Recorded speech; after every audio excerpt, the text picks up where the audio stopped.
Chapter 245. The Black Dragon Froze. Did she have to be so direct? Your clothes are not made of dragon scales.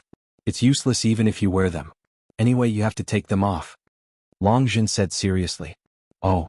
Since the girl had taken the initiative to speak, the black dragon gritted his teeth and took off his shirt, leaving only his pants on, revealing his muscular body. Long Jin glanced at his long pants and frowned. Take off your pants too. That's not good, right? The black dragon's face turned red. He instinctively grabbed his pants. If he took them off, they would be locked up. Forget it, let's do it. Long Jin saw his hesitation and did not rush him. Let's begin. With that, she reached out a hand to him. The black dragon's entire body turned as red as a shrimp. His heart felt like it was about to jump out of his chest.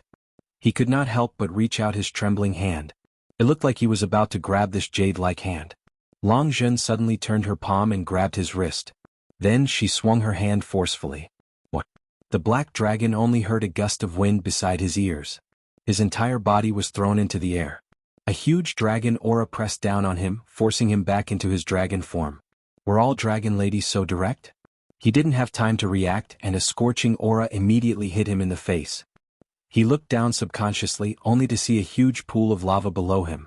The boiling lava was bubbling and he was falling straight into the middle. Ah! The black dragon jumped in fright and screamed. For a moment he forgot about the cloud-soaring sorcery. What was going on? I'm going to die, I'm going to die. Just as he was about to fall into the lava, a burst of light suddenly flashed, and he stopped less than 5 feet away from the lava. Rumbling sounds could be heard as something rose up from the lava below him. There was a huge ball on top of it, and it rose to the position of the formation, pressing against his dragon abdomen. The black dragon did not have time to react. His body seemed to be out of his control. He wrapped himself tightly around the ball. It's getting late. You can familiarize yourself with its aura first. Long Jin's worried voice came from below. Tomorrow I will teach you how to hatch it. Please try your best and hatch my child as soon as possible. Hatch? What? He looked down and saw a snow-white object stuck tightly to his belly. It was round and big with a faint dragon aura, and there were layers of dragon patterns on it. This was a dragon egg. All he felt was a ding in his head and all the fan bubbles disappeared with a pop. Only then did he realize what had happened. Could it be that she was looking for her husband just to incubate eggs? And it was her son. W*******. 2 hours later, in the front hall. Exalted Goddess. A figure pounced on Xining, who was sitting on a chair. His voice was filled with grief. Even Xining, who had eaten 5 plates of fruits, was shocked. She subconsciously lifted her leg and stepped on his face, causing his face to sink into the ground. What the hell? It hurts, it hurts, it hurts, it hurts. Exalted Goddess, it's me, it's me. The person on the ground hurriedly slapped the ground and begged for mercy. Longworm? Xining lifted her foot and glanced at the disheveled man who was pulling his head out of the ground. She had only been eating fruits. How did he end up like this? She looked down. Why was his pants torn? Was it cool? What's wrong with you? The black dragon was stunned. Suddenly he remembered something sad and became listless. Exalted Goddess, so Long Jin is that supreme divinity. She doesn't like me at all. Sob, sob, sob, sob. Oh, did anyone doubt that? The more he spoke, the sadder he became. He wanted to hug Xinying's leg for comfort, but was kicked away again. She took me in as her husband just to incubate her eggs. Oh. She even wanted me to incubate for 4 hours every day until they hatch. Oh. I didn't expect her to have an egg. I don't have a chance anymore. Sob, sob, sob, sob. I'm so sad. Oh. I heard that the egg hasn't hatched even after hundreds of thousands of years. Maybe I'll have to incubate for hundreds of thousands of years too. The key is someone else's son. Oh. That's not all. That egg is huge and heavy. There's another dragon's aura on it. I'm actually not her only egg-incubating dragon. Heir? Is that what you care about? Exalted Goddess. Seeing that Xining had no intention of comforting him, the black dragon's heart ached even more. I've been gone for so long. Don't you have anything to say? He looked up pitifully. His expression was one of comfort, concern, and hug. The corner of Xinying's mouth twitched. She sighed and said, Long worm. Pitiful, pitiful, pitiful. Was the egg you incubated white? Yes. The black dragon paused. It was about the same size as your human form. The one with silver patterns on it? Yes. How did the exalted goddess know? Then. Shining pointed outside the door. Was it the same as the one behind you? Black Dragon was taken aback. She subconsciously turned around and saw a huge egg rolling in from outside the door. It was heading in their direction at an extremely fast speed. Dragon. Dragon. Dragon egg. The Black Dragon's eyes widened. Why is it? What? Before he could finish speaking, the dragon egg seemed to have rolled too fast and directly knocked into the Black Dragon's body. With a thud, it knocked him away and stopped steadily in front of Shining. Shining scanned the egg, which was as tall as a human. It was indeed a huge egg. But here was the problem. Longworm. She poked at the eggshell and asked seriously, "Can this be eaten?" The smell was so familiar. The Black Dragon finally reacted. He climbed up from the ground. Exalted goddess, don't joke around. But how did this egg get here? He looked around carefully but did not find anyone else's aura. Dragon eggs cannot leave the incubation pool for too long. Exalted goddess, what are you doing? You really want to eat it? The Black Dragon hurriedly grabbed onto a certain person who was climbing up the egg. He held onto her hands tightly. Exalted goddess, I beg you. This really can't be eaten. You can't be eaten. The person who was about to climb up the egg asked, just one bite. Not even one bite. This was her son, not an ordinary egg. Wait. You can't bite it, exalted goddess. Roar. Suddenly an angry dragon roar could be heard. The ground shook. Who is it? Who dares to kidnap my son?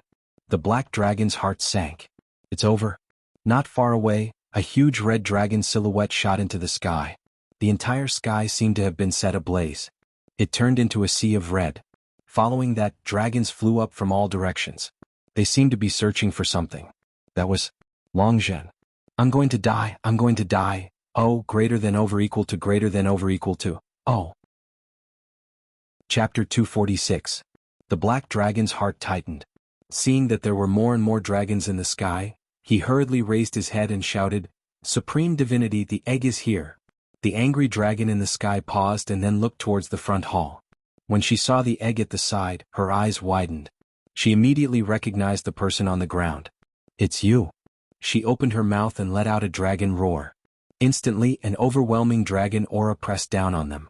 This was the Black Dragon's first time facing the Supreme Divinity's aura head-on. Instantly, he felt a metallic taste in his mouth and almost vomited blood. Knowing that she was angry, he hurriedly explained, Supreme Divinity, you've misunderstood. I didn't steal the dragon egg. The dragon in the sky flew down. The other dragons all transformed back into human forms and landed in the yard in front of them. I don't know why the egg rolled here. I was just about to send it back, the Black Dragon hurriedly explained. But don't worry, the dragon egg is fine. Crack.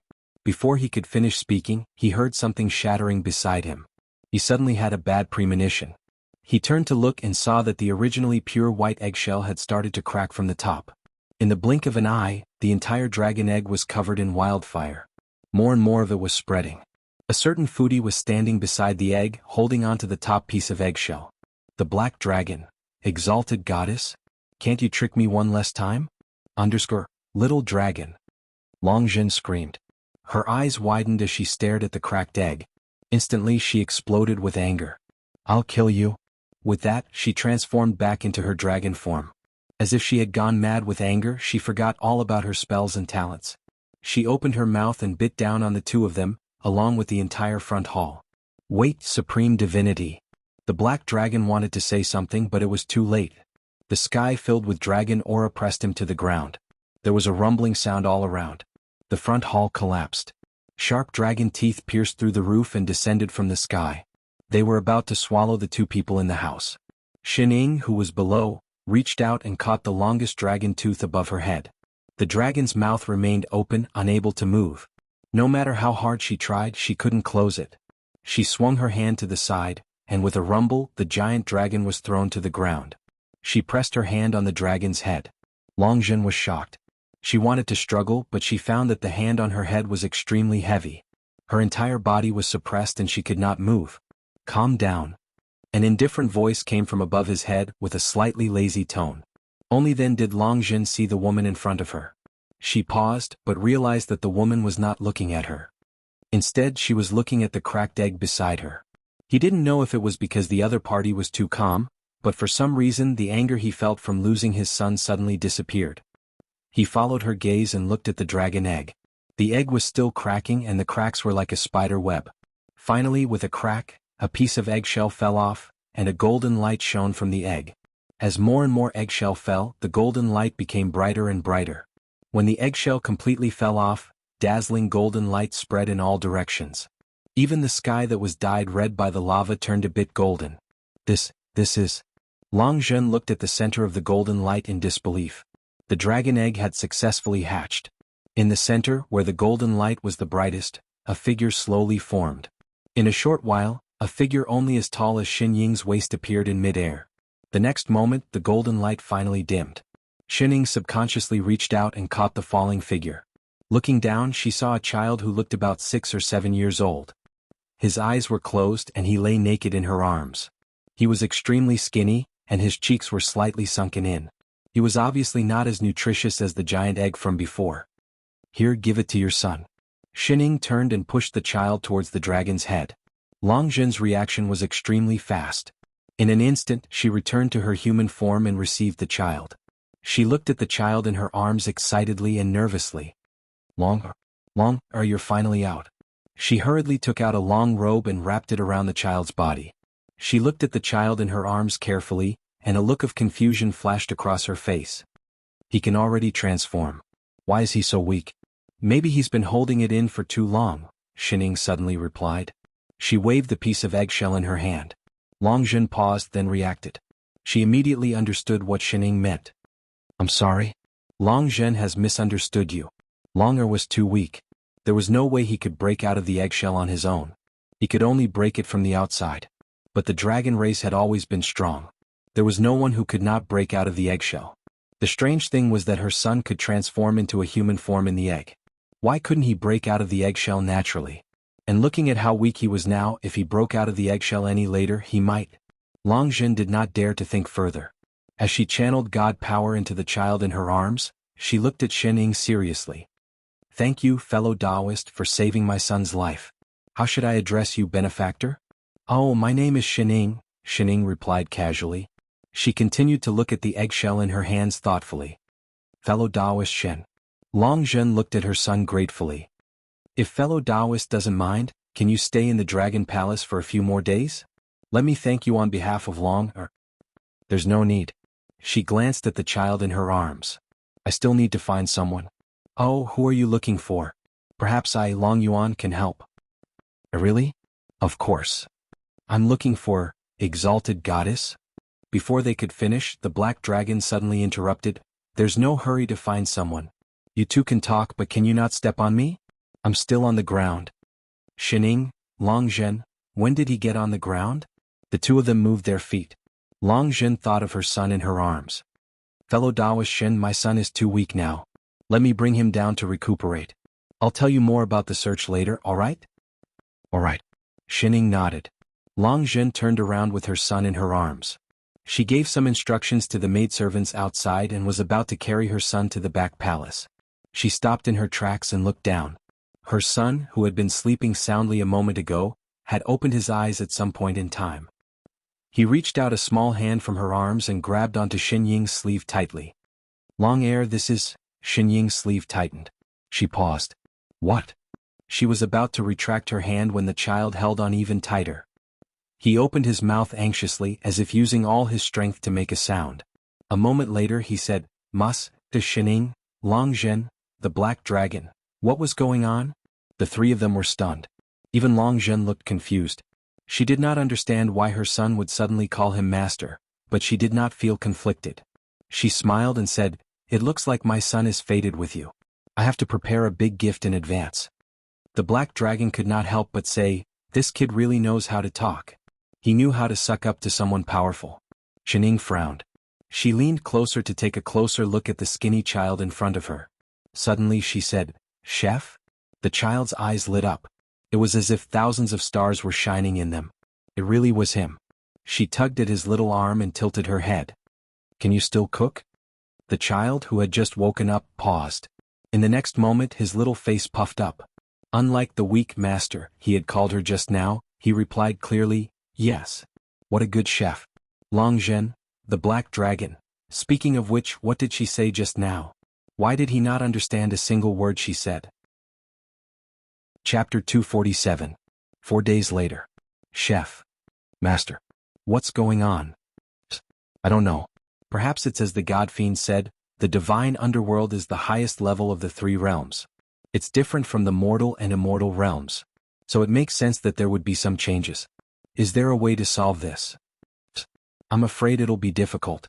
This is the divine underworld after all. Perhaps only when we return to the mortal and immortal realms will it be the same as before. Oh, then what do we do? I will try my best to be the same as before. Oh, then good luck. Shining nodded and patted the little bean on the shoulder. The divine world actually doesn't have small animals like pigs, cows, and sheep. I can't even get used to eating them. Yes, master. I Ching, who had to move 2 stools to reach the stove, nodded hard. He held the spatula with both hands and waved it with difficulty. This dragon abyss spirit swine has firm meat. It will definitely be able to taste like pork. I'll leave it to you. Yes. Oh yes, add more spiciness. I like spicy food. Yes, master, no problem, master. He waved the spatula even harder. The black dragon watching. What on earth were these 2 doing? Wasn't that Long Zhen's son who was still recuperating?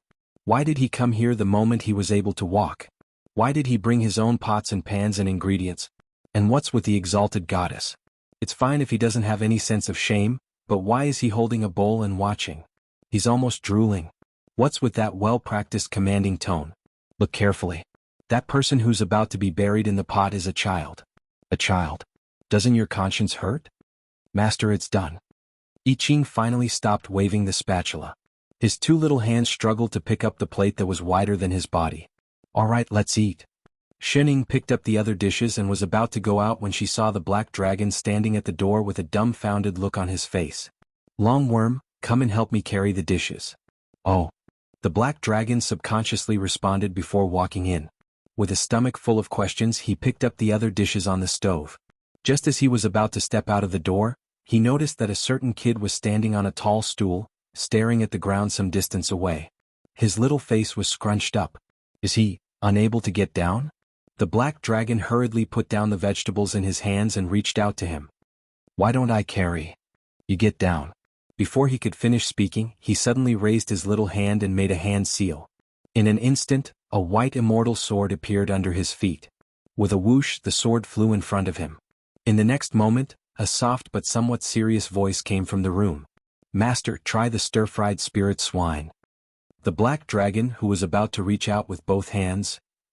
Do all the children of the dragon race know how to fly swords the moment they are born? The black dragon froze for a while, then picked up the dishes on the stove and walked into the room. The 2 of them were already seated in the house. Perhaps because she was starving, Shining was devouring more than 10 dishes on the table at lightning speed. Delicious, delicious, delicious, and Chef, who was sitting on the other side, was holding an empty bowl. He reached out to the bucket of rice beside him, but because of his height, his pair of short hands could not reach it no matter how he stretched out. His little face frowned. He simply stood on the chair and grabbed the bucket of rice. After filling the bowl with difficulty, he turned his hand and very naturally handed it to the person beside him. Master Rice. A certain someone took it very shamelessly and ate noisily. The black dragon. Why did he feel that this scene was getting weirder the more he looked at it? Did he put it the other way around? 2 hours later, a certain someone who was finally full lay on the table like mud. Indeed, it was necessary to have a chef when going out. This spirit swine tastes good. If we can't find beef or mutton in the divine realm, it's not bad to find some seafood that we haven't eaten before. Yes, master, no problem, master. A certain someone who was still standing on the chair took out a small notebook from somewhere and wrote the word seafood on it. Oh yes, there's also small animals like rabbit meat, chicken meat, duck meat, and so on. A certain someone hugged the little notebook and continued to write, jotting it down. Don't worry, master. Although ingredients in the divine realm are hard to find, and there are no ordinary animals like these in the immortal and mortal realms, I will definitely work hard to find spirit mounts that taste similar to these. All the best, I have high hopes for you. Yes, master. The black dragon became more and more confused. Wait, why was this conversation so strange? Wasn't this child just born? Why did he look like he was very familiar with the mortal and immortal realms? And from the time they started cooking, The two of them had a natural and familiar attitude. From your words, why do you sound like you've known each other for a long time? Yes. Ha. Chef straightened his little body and said with some pride, I'm Master's only disciple. He specially emphasized the word, only. After thinking for a while, he added, starting from the 3 Azure Realms. 3 Azure Realms. The black dragon's eyes widened as he looked him up and down. Stop joking. He was a natural dragon, how could he go to the lower realm? Let's put it this way. He said with a serious expression. My Dao name is I Ching. I Ching? I Ching. The black dragon stood up abruptly. You're the I Ching that exalted goddess is looking for. Isn't that invincible sects? Aren't you Long Zhen's son? His little face frowned. Actually, he didn't know either. He turned to look at the person beside him. Shining then got up from the table and looked at Chef, who was several sizes smaller.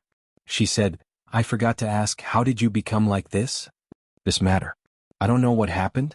I Ching shook his little head. After I was transported to the divine realm, I was in that egg. My body suddenly became very weak. Later, I sensed Master's aura and chased after her. Only then did Master let me out. Could it be possession? The black dragon's eyes widened. Before he could finish speaking, Shining hit the back of his head with her chopsticks. No, that's right. This is indeed my body? I Ching nodded affirmatively. Apart from becoming like this, my cultivation, spirit root and meridians are the same as before. This is my previous body. The black dragon. If it wasn't, then it wasn't. Why did she hit him? Then, what about Long Zhen's original son? I don't know. He shook his head. When I was in the dragon egg, I was the only one inside. There was no one else's aura. Then what happened? The black dragon looked confused. The more he listened, the more confused he became. That was clearly a dragon egg. It couldn't have been empty from the beginning. I Ching fell silent. He didn't know what was going on either. Shining poured herself a cup of tea. Suddenly, she nudged the black dragon beside her and said, Long Worm, go and call that person over. Oh. The black dragon paused. Shining pointed at Chef. His mother. Indeed, if anyone knew about this, it would only be Long Zhen. But, although he understood, why did it sound like she was scolding him? Chapter 248. Long Zhen arrived very quickly. I Ching had just cleared the table when the black dragon brought her in. Sun Long.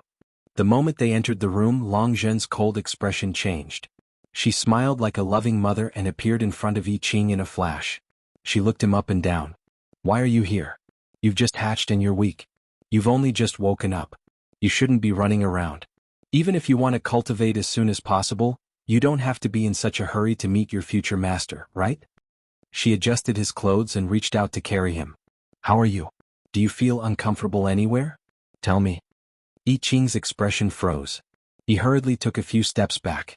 After putting some distance between them, he cupped his fists and bowed like an adult. Supreme Divinity Long Zhen. Long Zhen paused, then smiled even wider. You're my son indeed. So obedient. She looked proud. But you don't have to do that in front of me. Supreme Divinity Long Zhen. I Ching tried his best to look serious. Unfortunately, his childish face looked out of place. I might not be your son. Long Zhen froze. Silly child, what are you talking about? She continued smiling. Don't joke with me. Supreme Divinity, I'm not joking. I Ching said respectfully. My name is I Ching. I'm the only disciple of the invincible sect in the immortal world. He turned to look at the person who was sprawled lazily on the table. Please forgive me, Supreme Divinity. I woke up a few days ago and did not have time to explain before I went back to sleep. Actually, I did not want to be her disciple. She's my master Shining. Immortal world. Master. I Ching told her everything that had happened. We came to the divine world to look for someone. I don't know why I entered that dragon egg and became like this, but I'm really not your son.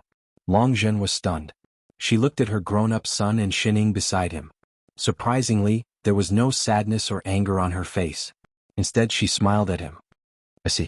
AI, why didn't you say so earlier? The more she smiled, the happier she became. She glared at him as if she was complaining.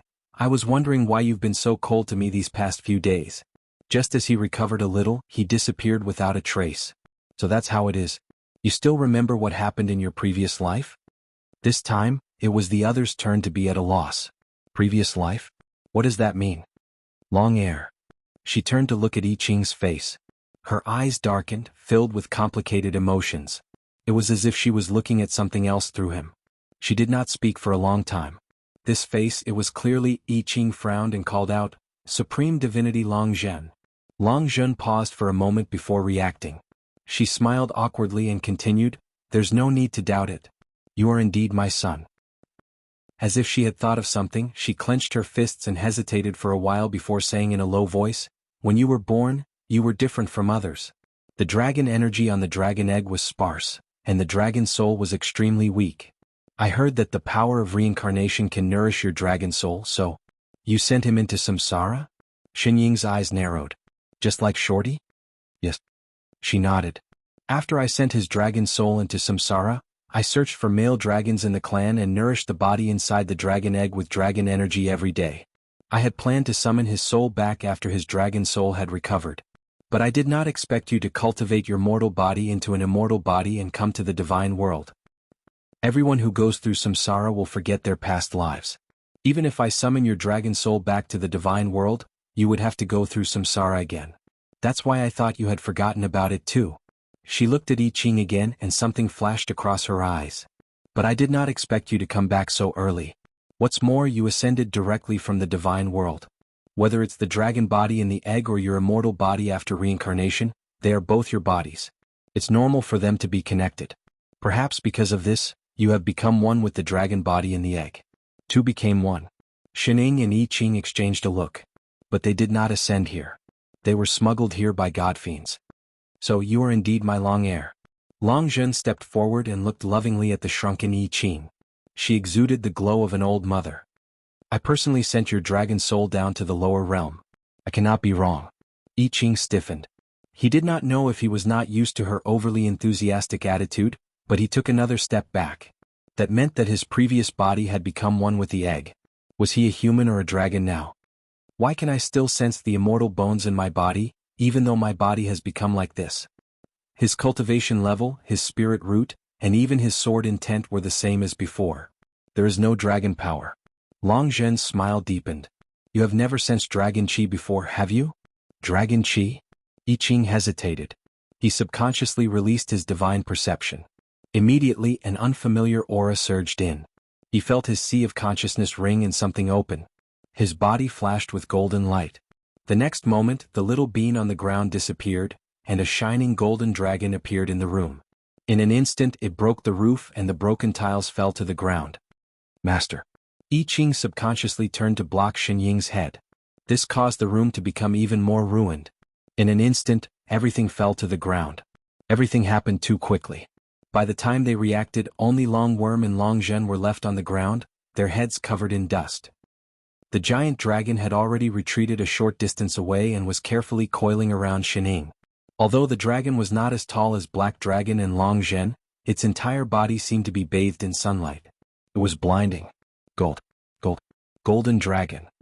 The Black Dragon completely ignored the dust. He opened his mouth and looked at the dragon opposite him in shock. Long Zhen was shocked too. She did not expect her son to be a golden dragon. No wonder back then, legend had it that golden dragons were the royalty of the dragon race. They were far more powerful than the other dragons. But golden dragons had only appeared in ancient times. I Ching was shocked too. He activated all the immortal chi in his body and found that it had become even thicker and more shocking. Could this be divine power? Chef. Xining raised her head. It really was a dragon. Only then did I Ching recover from the shock of his sudden transformation. He tried to use a spell to change back to his human form, but his body shrank and instantly turned into a small dragon that was as tall as a human. "Master, I'm not familiar with the control of divine power yet. I can't change back so quickly." He had not gotten used to his dragon form and did not know how to transform. He tried a few times but could not change back. He could only stand on his two hind legs and pretend that he was walking. Oh. Xining did not care about this. She only looked at his thin dragon claws. "Chef. Master. Can you still cook when you're like this?" The two dragons, "Are you only concerned about your own food?" Fu *K. A moment later, a resolute reply came. "Yes." As if to prove it, a certain dragon turned and ran into the kitchen that had not collapsed. He grabbed the spatula with one claw, the black dragon. What happened to the royalty of the dragon race? Long Zhen. I might have given birth to a fake son. Chapter 249. The son that Long Zhen had been looking forward to for hundreds of thousands of years was finally back. What's more, he was the legendary golden dragon. Long Zhen felt that this was perfect if only he did not like to cook so much. She looked at the golden dragon who had been busy in the kitchen since noon. Long Zhen wanted to stop him. After all, he had just turned back into a dragon and needed more time to cultivate. But because he was doing this out of filial piety towards Master, she could not say anything. So before she knew it, she was already sitting at the table and eating with him. Straight face, Master, have some tea. I Ching, who was still in the form of a little golden dragon, handed a cup of tea to someone who had just finished her afternoon tea. Shining accepted it out of habit. She looked at Chef, who was sitting obediently at the side like a cartoon dragon, pressing his claws together. She finally remembered something important. Master? Can't you turn back into a human? I Ching's dragon head drooped. Not yet. Although the black dragon had already told him how to turn back into a human, he was still not familiar with this body. What's more, every time he used his god power, he would feel strangely tired. He just broke out of his shell. His body is weak. It's normal that he can't turn back into a human, Long Zhen explained. Are dragons that weak? Shining asked. Not really. Long Zhen frowned. Maybe he's different from other dragons. Master. I Ching suddenly recalled something. I remember that ever since I entered that egg, there seemed to be an aura suppressing me. I could not break out. Also, he frowned. The more I resisted, the weaker my body became. It was very likely because of this that he turned into this child. There's such a thing. Long Zhen was shocked. She stood up and looked him up and down. What aura is that? I Ching shook his head. I don't know either. I know, Shining suddenly said. The three dragons were shocked and turned to look at her in unison. What did she mean? Shining took out a white object from her side. Is it this? Everyone was stunned. Even Long Zhen looked curiously at the thing in her hand. It was the piece of eggshell that she had dug out from the dragon egg a few days ago. Exalted goddess, what aura is there on it? The black dragon took a closer look. There was nothing on the eggshell. He's inside. She reached out and tore off the layer of membrane on the inside of the eggshell. Halfway through, a black chi suddenly flashed out of the eggshell. It was extremely fast. Just as it was about to rush out, Shining reached out and grabbed it back. In the next moment, a black, smoke-like gas appeared in her hand. It was twisting desperately as if it were alive. It had a cold and gloomy aura, and it would occasionally let out a shrill scream like the cry of a ghost. The aura became fainter and fainter in her hands, and in a short while, it disappeared. This is the yin chi of a ghost immortal. Long Zhen was shocked. Her eyes widened and she stood up abruptly. How can this be? I've been taking care of my son's dragon egg all these years. How can there be a ghost immortal's yin chi hidden inside? What's a ghost immortal? Shining tilted her head. Long Zhen frowned, her expression exceptionally dark. Ghost immortals are deviant ghosts from the underworld who cultivate to become immortals. Their cultivation methods are very special and their cultivation techniques are very strange. Many divine races can't do anything to them. But their whereabouts are always uncertain, and they won't easily come to divine territory. Deviant ghosts becoming immortals? It was not just I Ching. Even the black dragon was shocked. Ghosts were living beings. After they died, their grievances would not dissipate and they would float around the world. Usually they would only appear in the mortal realm. In short, they were just souls without bodies. And souls were the weakest. No one had ever heard of a ghost being able to cultivate to become an immortal, much less one that could rival divine races. Where do these ghost immortals usually stay? Ghost immortals need to absorb the yin chi of the underworld to cultivate, Long Zhen said. That's why they usually appear near the Yin River. Supreme Divinity, did you have a feud with a ghost immortal before? I Ching asked. Long Zhen glanced at I Ching, unhappy with the way he addressed her, but she could only sigh. I don't think so. In these hundreds of thousands of years, I've never left the dragon abyss and I've never seen a ghost immortal. That was strange. Why would there be yin chi of a ghost immortal in a perfectly good dragon egg? And it happened to suppress I Ching, preventing him from hatching on his own. If Shining had not forcefully broken the eggshell, perhaps he really would not have been able to come out. The dragon abyss has never interacted with other places. Even the Dragon Valley rarely interacts. If you're talking about feuding, I don't. She suddenly stopped mid-sentence as if remembering something. Her face paled and her fists clenched tightly. I just remembered something important. I'm going back to the main hall. Yiqing, your body is still very weak. You have to rest more. With that, she nodded at the few of them and hurried out. The few of them looked confused. Xining tilted her head. Looked like Chef's family in his previous life had a story too. After Longzhen left, she suddenly became busy. She did not come back for a few days. It was obvious that she was looking for that ghost immortal. These few days, Chef was also trying hard to adapt to his dragon body. He only focused on 2 things every day: familiarize himself with the circulation of God power and cook for Xining. Fortunately, he was originally a top student. After trying a few times, he finally succeeded in transforming back into that little bean. Perhaps it was because he had begun to absorb the dragon energy for cultivation. His originally skinny body had finally gained some flesh. He looked like a baby, but he still did not grow in size. The dragon race had always relied on bloodline inheritance. Cultivation methods and whatnot did not need to be taught. He was born with it. The god power in his body began to grow at an alarming rate. In just a few days he was already catching up to the black dragon. The black dragon felt very depressed. Originally he wanted to go to Longzhen to make his presence known. Unfortunately he did not see her for a few days. So he could only come back to Xining for comfort. But Yiqing guarded against him like a thief. If he took a step closer, the black dragon looked like he wanted to hit him with a spatula. The black dragon felt like he had been abandoned by the whole world. 10 days later. Master, my cultivation has stabilized. Yiqing poured a cup of tea and stood on the chair. His little body was almost lying on the table. Then he passed the cup of tea to Xining. The other party took it with a natural expression, took a sip and said, "Are you ready?" "Yes." "Oh, what about the dishes?" "I've prepared them for half a month." "Pastries?" 20-odd kinds. "Fruits?" 2 storage bags should be enough." "All right." Xining then stood up lazily. "Let's go." Yiqing jumped down from the chair. Seeing the 2 figures, one tall and one short, about to leave, the black dragon finally reacted. "Wait." He blocked the 2 of them. "Where are you going?" Chapter 250. Yiqing frowned and looked at him coldly. "The Yin River of the underworld." "Get out of my way, you little bastard." "Yin River?" Black Dragon was taken aback. "Why are you going there?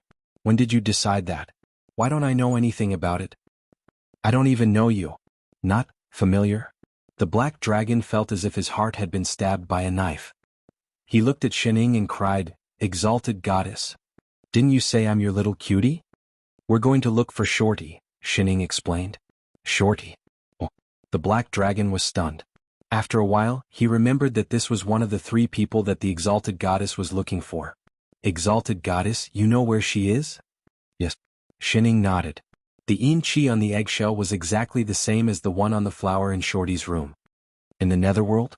The black dragon was still confused. He glanced at Yiqing, who was acting like a child. But Longzhen is not back yet." "I will let her know," Yiqing said. "But..." Black Dragon was about to say something when a maidservant rushed in and bowed to Yiqing. She said anxiously, "Young master, bad news?" In order to avenge the young lord, divinity single-handedly went to Wuxia Mountain. "Wuxia Mountain?" Yiqing's expression darkened. "Speak clearly. What happened?" Supreme Divinity said that the yin chi on the young master's eggshell might be related to the Phoenix clan, so in a fit of anger. The maidservant stamped her feet anxiously, her face full of anxiety. "The Phoenix clan has always been unreasonable. I'm afraid that Supreme Divinity will be at a disadvantage if you go there." Yiqing clenched his fists and turned to look at the person beside him. "Master? Let's go to the West Mountain first." Wuxia Mountain was the headquarters of the Phoenix clan, and the Dragon clan and the Phoenix clan had always been at odds with each other. The Dragon race couldn't stand the arrogant attitude of the Phoenix race, and the Phoenix race couldn't stand the fact that the Dragon race had all kinds of bloodlines, and that all kinds of dragons, snakes, and fishes could become dragons. Therefore, although they were both of the god race, the 2 races never had any friendly relations. But Longzhen was not an unreasonable person. She was so angry that she rushed to Wuxia Mountain to seek revenge. She must have found something. Perhaps it was because he had become a divine being, but Yiqing's flying speed was much faster than before. In addition, the Dragon Abyss had a transportation array that was connected to the Phoenix clan. In less than an hour, they arrived at the Phoenix clan's territory. Before they even reached Wuxia Mountain, they could see lightning flashing and thunder roaring in the distance. Not far away, the sky was filled with dark clouds. From time to time, there would be lightning flashes in the sky, accompanied by loud booms. Below the clouds was a fiery red. The entire ground was covered in flames, and a scorching aura assaulted their faces. I Ching made a hand seal and set up an isolation array around the two of them. Only then did he rush into the half-flame and half-lightning world. "Little Zhen, what are you doing?" A man's voice came from the flames on the ground, with a hint of helplessness in his tone. "When have I ever offended you that you want to attack me?" "Shut up." Long Zhen stood in the sky full of lightning. She was so angry that her body trembled. "You dared to plant ghost immortal Yin Qi in my son's egg. You should have thought that this day would come." "Yin Qi." The man paused. Instantly, a slender figure walked out of the flames. He was dressed in blue and had long red hair, just like the flames behind him. He was extremely beautiful, and there was a cinnabar dot between his eyebrows. His entire body exuded a seductive aura. He looked at the woman in front of him in surprise. "What, Yin Qi? What's wrong with your precious dragon egg? You're still pretending." Long Zhen was even angrier. The lightning around her increased. She glared at the man and said, "Feng San, don't think I don't know. You were the one who sent the person who told me that I could use the power of reincarnation to save my son." The more she thought about it, the angrier she became. She looked at the man as if she wanted to pluck out all his feathers. "I didn't think that you would take the opportunity to instruct a ghost immortal to plant Yin Qi in the egg. You almost sucked my son dry." If I Ching had not returned to this world as an immortal and merged with his dragon body, if his master had not forcefully broken the eggshell, perhaps, the more Long Zhen thought about it, the more she trembled. "Feng San, I don't think I did anything wrong to you back then. You know how important my son is to me. Why did you do this to me?" I didn't." "Little Zhen, I really don't like the dragon egg you've given birth to," Feng San said with a confused expression. "I really don't like the dragon egg you laid. I was the one who sent you to send the dragon soul into reincarnation. But I really didn't ask anyone to plant Yin Qi in it." "You're still trying to argue? In the entire divine realm, apart from you, a wandering phoenix, who else would have a relationship with a ghost immortal?" Feng San's face paled. He seemed to want to explain himself.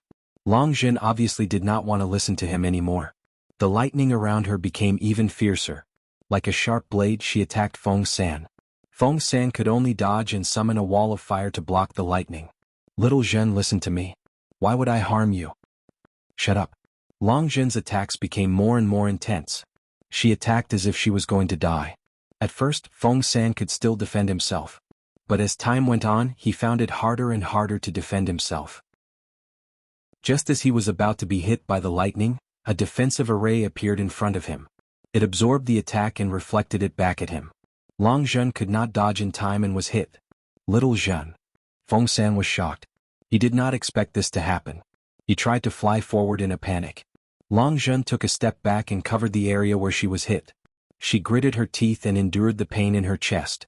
The hatred in her eyes intensified. She summoned lightning and forced Feng San to retreat again. Her eyes turned as cold as ice. She laughed and said, "Back then? I must have been blind to have fallen in love with you." Feng San's body stiffened. He seemed to have heard something shocking. His eyes widened in disbelief. "Little Zhen, what did you just say?" "I thought you were different from the other phoenixes. I didn't expect you to be even more shameless than him. It's fine if you don't want to acknowledge my son, but you want to take his life." "What? What did she mean?" "Feng San, I, Long Zhen, will sever all ties with you today." As soon as she finished speaking, her figure flashed, and she instantly transformed into a giant red dragon.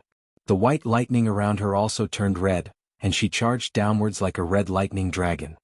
"Wait, Little Zhen." Long Zhen's speed was extremely fast.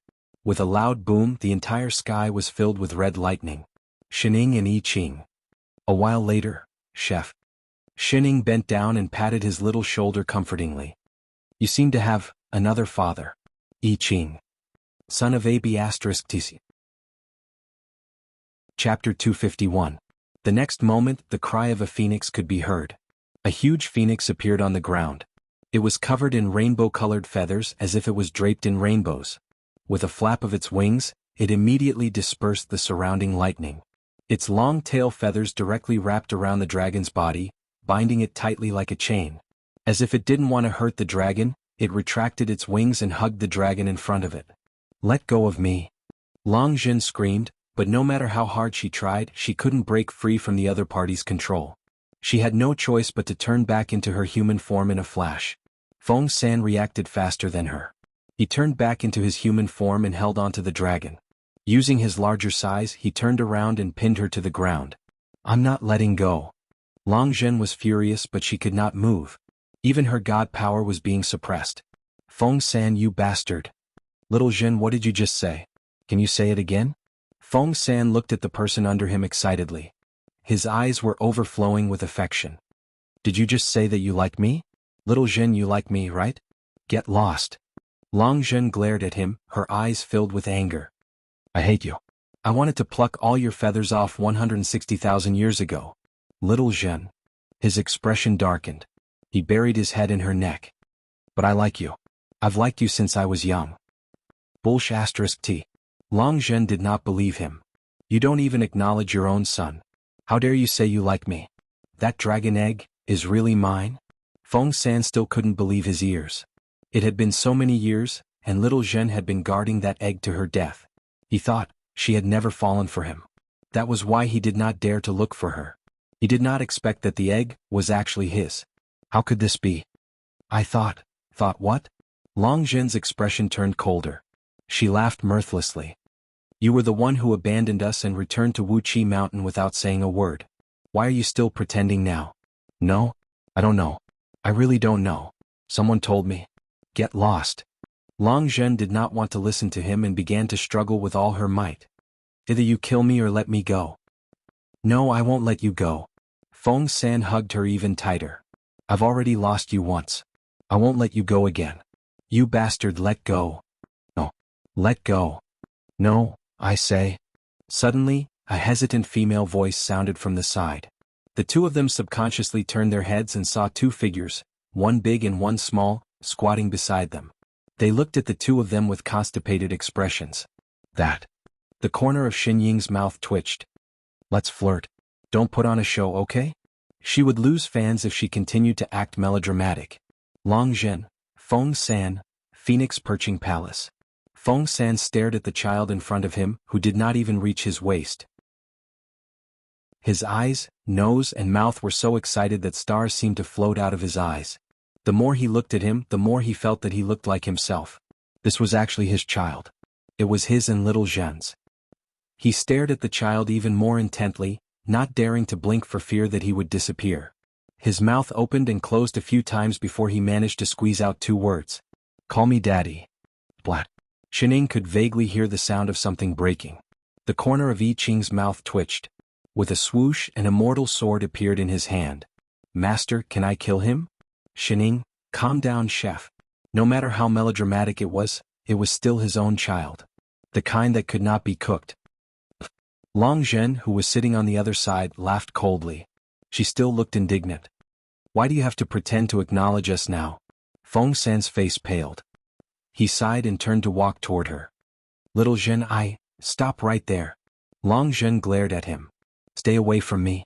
Feng San had no choice but to return to his seat. I really did not know that the dragon egg back then was my child. You were so resolute with me back then. In a fit of anger, I left the dragon abyss and returned to Wuxia Mountain. After that, I heard that you had a child. You thought the child was someone else's? Long Zhen laughed coldly. Feng San hung his head, like a child who had done something wrong. It's all my fault. All these years, I did not dare to ask you personally. I missed out on you for so many years. Long Zhen snorted. She took a deep breath to suppress the anger in her heart. She closed her eyes and said, I don't want to talk about what happened in the past anymore. I just want to ask you, what's going on with the Yin-Chi and the dragon egg? I really don't know what Yin-Chi is. Feng San said anxiously. I do know one or two ghost immortals, but I only met them by chance when I was crossing the Yin River. Yin River? Long Zhen paused. When did you go to the Yin River? Feng San paused as if he had let something slip. He subconsciously turned to look at the little figure standing beside Xining. Long Zhen finally reacted. Her eyes widened. The person who broke into the underworld and sent the dragon soul into samsara was you. Her expression changed. How is that possible? I clearly asked. I was the one who told him not to say. Feng San sighed. I know you best. If you knew it was me, you would not have agreed to help. Long Zhen fell silent. She hated him to the core. How could she have accepted his help? Feng San took a step forward. The love in his eyes seemed to be overflowing. He sighed and said, You don't have to worry about it. When I crossed the Yin River by force, I met a few ghost immortals by the river. Unfortunately, I was corroded by the Yin River's death chi. I accidentally awakened the ancient fire phoenix bloodline and became a divine supreme. It was a blessing in disguise. At that time, the dragon soul in the egg was too weak.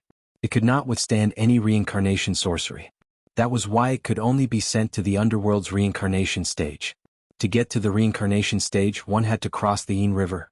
Feng San said this casually, but the Yin River's water could corrode one's divine soul. It was not that easy.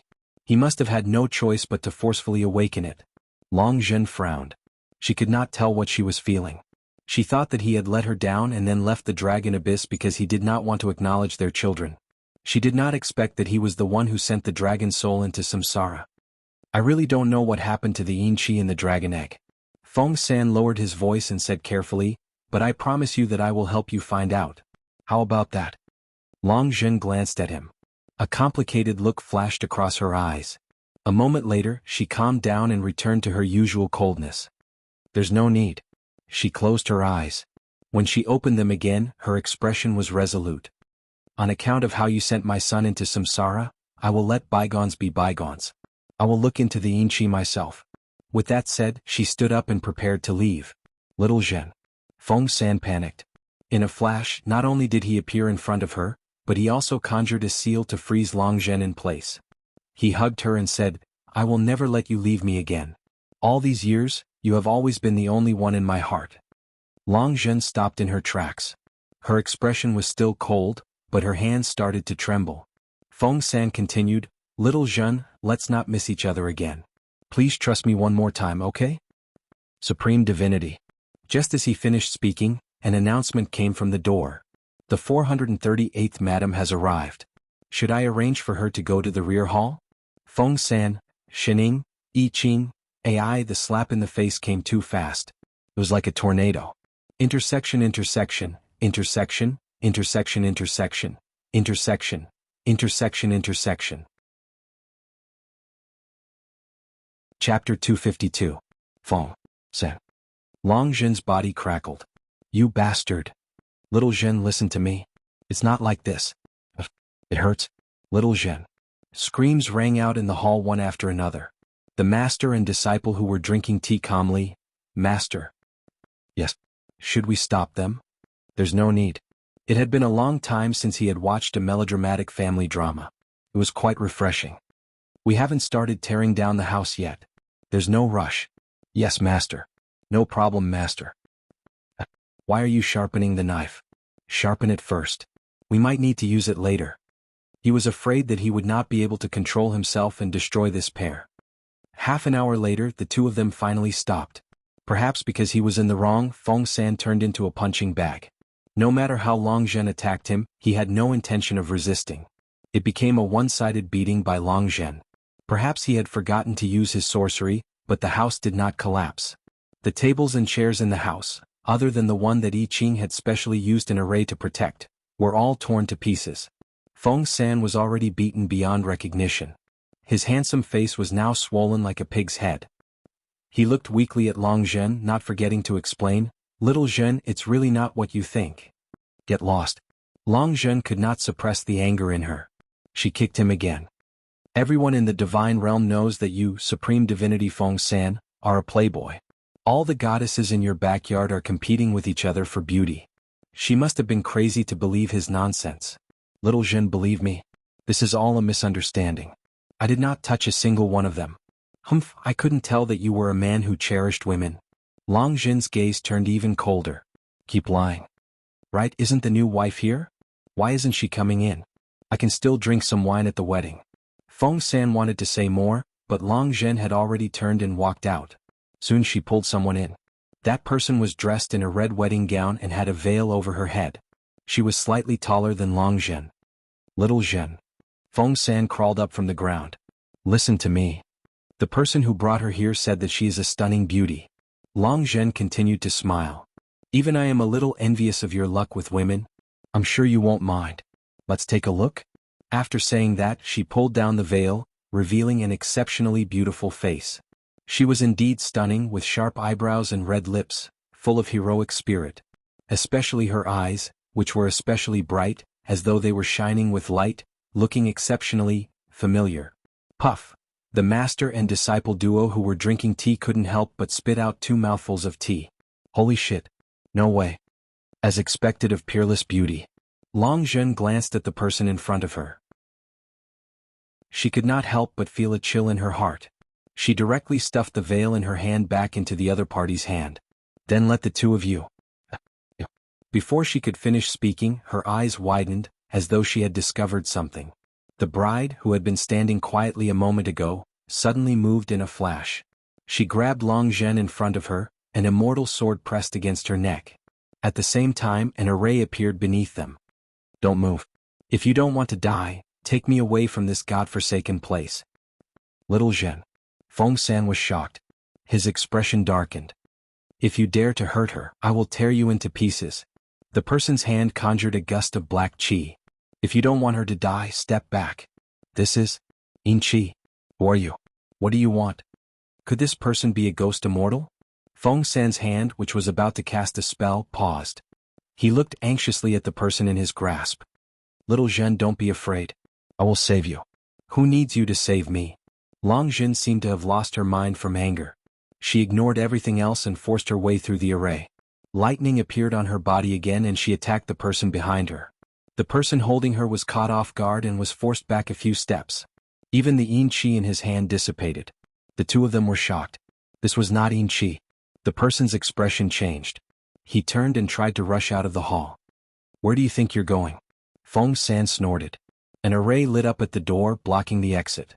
With a twist of his hand, he summoned a ball of true phoenix fire. With a scorching aura that could burn anything, he sent it towards the person in front of him. No one in this world dared to touch little Zhen in front of him. The fire came closer and closer. It was about to burn the person. Suddenly, a figure appeared at the door. She raised her hand and caught the ball of fire. Then she clenched her fist.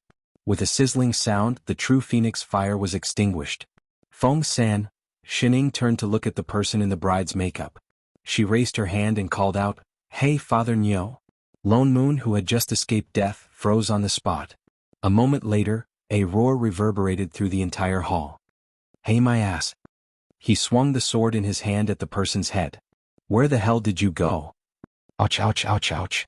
Xin subconsciously held her forehead. "Didn't I come looking for you? Look for your sister. Do you think I'm blind? You freaking bumped into her, didn't you? Don't mind such details." Is this a freaking detail? I was almost roasted. It's not Master's fault. I Ching hurriedly stood in front of Xin to protect her. Unfortunately, the difference in height was too big. Half of his height could not block his anger at all. The three of us got separated. It's already a miracle that Master could find us. Lone Moon looked down and paused. Who is this little brat? I Ching, Xin, half an hour later. In other words, you were originally a dragon. That's why you changed back the moment you arrived in the divine realm. Lone Moon, who had just heard the whole story, looked I Ching up and down.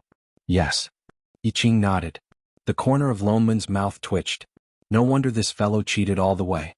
His cultivation level rose so quickly. He was born on the finish line. Damn it. This bunch of winners in life who reincarnated through the back door.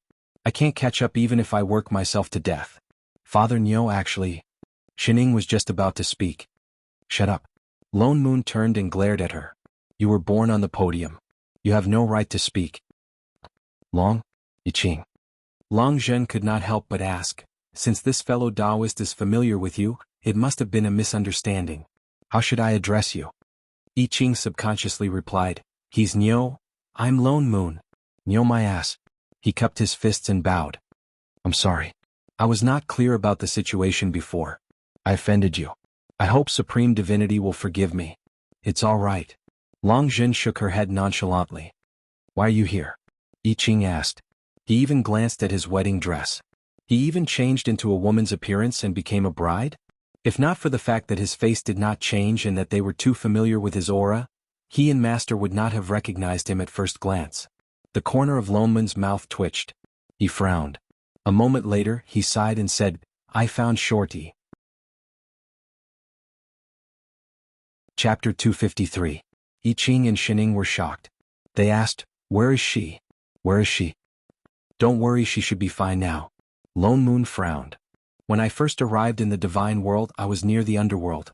I sensed the same yin qi as the flower in Shen Tong's room, so I chased it all the way to the underworld. Then I found her on the way." "Little Shorty, are you all right?" Shining asked. "He's fine, just slightly injured," Wang Yao said. Lone Moon seemed to recall something. His expression darkened. "She was locked in a cave abode. I was not confident that I could get her out safely, so I let her go and find Shining first. I took her place for a while and waited for an opportunity to escape. I didn't think that I would be sent here before I could think of a plan. I was even told to marry an old sex fiend who had hundreds of wives." All of a sudden, the three screens all turned to look at a certain phoenix. The old sex fiend Feng San, Little Zhen. Feng San immediately turned to Long Zhen. "Listen to me, I don't know anything about this." Long Zhen turned. "It has nothing to do with me." "Little Zhen." Feng San wanted to cry. "Trust me this once, really. Why don't I bring you to the back palace? Then you'll know how to come back." "I don't want to know." "Listen to me." "I'm not listening." "Listen to me." "I'm not listening." "You said I dash, shut up." I Ching's mouth twitched. Immortal swords filled the sky, all aimed at the two of them. They had already acted out 2 chapters. Was there an end to it? "If you keep talking, I'm going to attack." Feng San, Long Zhen, you're already attacking. You can spill your dog blood later. I Ching turned to look at Feng San. "You should know who the person who sent Father Nyo here is, right?" Feng San hesitated. After thinking for a while, he said, "He's from the underworld. There's only one ghost immortal I'm familiar with there." "Oh, Ghost Immortal Zhu Ming." Feng San frowned. Then, as if thinking of something, he added, "But, if it's him, then he might not be trying to harm you." Lone Moon hesitated. "What do you mean?" "Follow me to the rear hall and you'll know once you see it," he said as he pointed behind him. They exchanged glances and followed Feng San to the rear hall. As soon as he stepped through the door of the rear hall, the scenery in front of him changed. The majestic hall instantly turned into a dense forest. Then he heard the cries of phoenixes, and saw that there were dozens of phoenixes of different colors in their original forms, guarding something. Beside the phoenixes, there were a few women dressed in different clothes. There were formations set up around the phoenixes, and in the middle of each formation, there was an egg as tall as a human, with phoenix plume patterns faintly visible. "This is..." Long Zhen was shocked. "The Phoenix clan's breeding forest." "It's only temporary," Feng San replied. It had always been difficult for the Dragon clan and the Phoenix clan to have children. Every egg needed thousands of years to fully hatch, so the 2 clans attached great importance to this matter. Normally, after they gave birth, they would gather at one place to wait for their eggs to hatch. Even the Dragon clan, which had always been separate, would gather at the place where their eggs were hatched for safety reasons. That was why only the clansmen of each clan knew where their eggs were hatched. "They are my wives," Feng San said, sounding a little aggrieved. "So?" Shining paused. "These eggs are all yours?" Pfft. Feng San almost spat out a mouthful of blood. "Fellow Taoist, don't harm me even if you don't want to help. This is the place where the Phoenix clan hatches their eggs. I'm just bringing them here." "Oh." She thought he was good at giving birth. I Ching, who thought he was good at giving birth. Lone Moon, who also thought so. Fortunately, he did not ask. 10,000 years ago, there was a problem with the original breeding forest of the Phoenix clan, and they could not find a new safe place. That's why they came to me. I split this mystic realm and asked them to temporarily hide here. Who knew that more and more people would come? His cultivation level was the highest among the Phoenix clan. Since they were from the same clan, he could not reject them. Even after the new breeding forest was built, there were still people from the Phoenix clan who came to ask for help. Hatching needs to be looked after from time to time. That's why I also took in some people from other clans who had nowhere else to go. The few of them took a closer look. Indeed, there were women and men in the array. There were even people from other clans as well. Then why do the people in Phoenix Perch Palace call them wives? Feng San stiffened. Awkwardness flashed across his face. That's because I heard that you, Dragon Abyss, took in many servants. I thought you. That's why they called you that. Oh, asterisk 3, so they were just acting out of spite?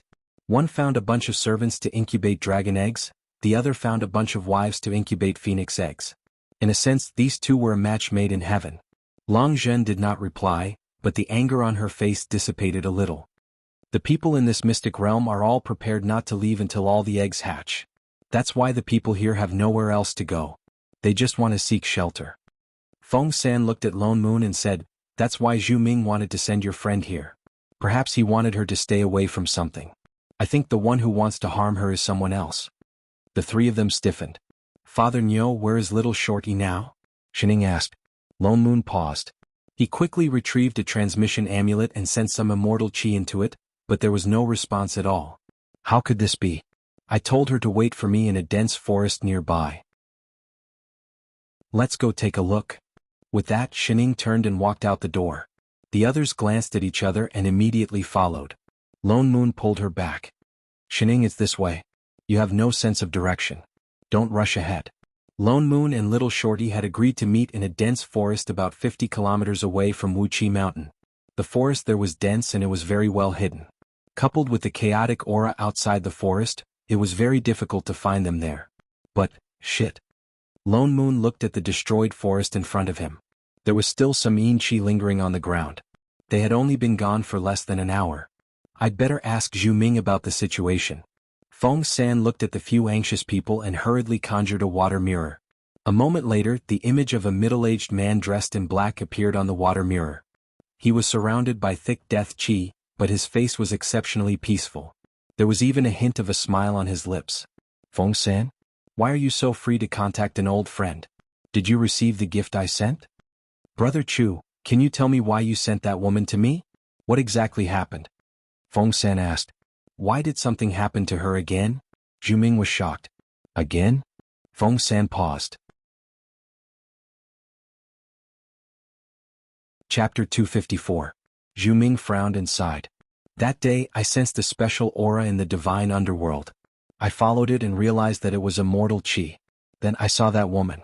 She was trapped in the blood soul array at that time, so I saved her in passing." The blood soul formation. Feng San was shocked and his eyes widened. "You're saying that someone wants to extract her soul?" "That's right." Zhu Ming nodded, his expression solemn. To be able to control the blood soul array, he must be a ghost immortal. His cultivation level is not low either. The person who set up the formation must have noticed that her immortal soul was not as strong as that of a god, so he wanted to absorb her soul to nourish his own body. That was why he set up the blood soul formation to weaken her soul body. I was afraid that if she continued to stay in the netherworld, the person who set up the formation would not let the matter rest. Thus, without waiting for her to wake up, I sent her to your place. I thought that with your ability in Fengqi Mountain, you should be able to protect her. Lone Moon. So did he marry her for nothing? Then does Brother Chu know who captured her? I don't know either. Zhu Ming shook his head. When I found her, there was only an array around her. In other words, they had no idea where to look for him. Feng San expressed his gratitude and put away the mirror. Master. I Ching looked at Shining. Given Shorty's cultivation, be it in the divine realm or the netherworld, she would be in danger. Shining frowned. Let's go to the underworld. Yes, Master. A certain pair of parents hurriedly said, the underworld is too dangerous. I Ching, why don't we? There's no need. I Ching turned and glared at them. He pointed at Long Zhen and said, let's talk about this after we've settled your problem. It was enough that he had his master. Oh.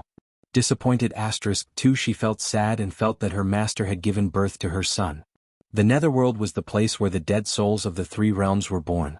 It was the complete opposite of the immortal realm, which was filled with immortal chi. At the intersection of the two realms, it was as if the heavens and earth had split into two different worlds. One side was filled with the normal green immortal chi, while the other was filled with a thick black death chi. The trio had already arrived at the netherworld. What do we do now? Lone Moon glanced at the wandering souls. I Ching cast a tracking spell and put down his hand after a while. No, this place is full of death chi. The aura in the forest disappeared the moment it entered the underworld. Shit. Lone Moon cursed under his breath. The underworld is so big. Where am I going to find Shorty? Why don't we ask him to come find us? Shining suddenly suggested. Both of them were stunned and turned to look at her. What do you mean? Didn't the person who captured Shorty want her immortal soul? Indeed. I Ching nodded. That blood soul array is for devouring souls. We have immortal souls here too. They would never complain about having too many, right? I Ching paused, then understood. He turned to look at a certain someone beside him. Why are you looking at me? Lone Moon glared back in frustration. It was good to lure the snake out of its hole, but why me again? Shining, they won't be able to see me even if I go. I Ching, I am no longer an immortal. And Father Nyo, didn't you not change your clothes? It just so happens that I don't need to change anymore. Who knows, maybe he likes women. Master is right. Son of AB***. He understood the logic, but why did he feel the urge to slap these two to death? He took a deep breath and suppressed his violent nature. After thinking for a while, he said, all right, I will set up a spirit gathering array to lure him out. But this is the underworld. I can only hold it for 5 minutes at most. You two hide well. If he escapes, don't ask me for food expenses in the future. Yes, Father Nyo. No problem, Father Nyo. As soon as he finished speaking, the two of them retreated tens of meters away. I Ching took out 2 aura-concealing talismans and stuck them on his chest. Master doesn't need them. He wanted to slap them to death even more. What should he do? Calm down, calm down. For the sake of invincible sex-only sword cultivator disciple, he would endure. Lone Moon took a big step forward and walked some distance away. He conjured a seal with both hands and a spirit gathering array appeared under his feet. It emitted a faint white light and the overflowing yin qi and death qi in the array were immediately cleared out. It was especially obvious in the pitch-black underworld. Lone Moon walked into the array and sat down cross-legged. He pretended to meditate and regulate his breathing. Immortal qi emanated from his body. In an instant, the wandering souls around him seemed to have encountered something scary. They all fled in different directions. He sat there for a full 10 minutes. Apart from the decreasing number of wandering souls around him, there was no other reaction. It was eerily quiet. Was it useless? Lone Moon frowned. Could it be that the other party had seen through their plan? Or had they been discovered when they entered the underworld? He hesitated whether to retract the immortal qi. After all, this was the underworld. Although the spirit gathering array could temporarily isolate the surrounding yin qi, it would not last for long. Just as he was about to retract it, he suddenly felt a cold yin qi that was different from the surrounding wandering souls flying towards him. It's here. His heart tightened. He immediately summoned a wall of qi to protect himself. There was a loud bang. A ray of black qi hit the wall of qi. Together with the array on the ground, it was instantly shattered. Lone Moon retreated more than 10 feet to avoid the attack. Who's there? Ha ha ha. A sinister laughter suddenly sounded. A human figure suddenly appeared in the black aura in the sky. It was a black-clothed woman. Her face was strangely pale, and 2 streams of bloody tears seemed to be flowing uncontrollably from her blood-red eyes as they flowed out. She looked at Lone Moon with a look of madness. Immortal soul, my immortal soul, it's mine, mine. As she spoke, an even thicker yin qi exploded from her body. A huge array immediately appeared above their heads, flashing with a blood-red light.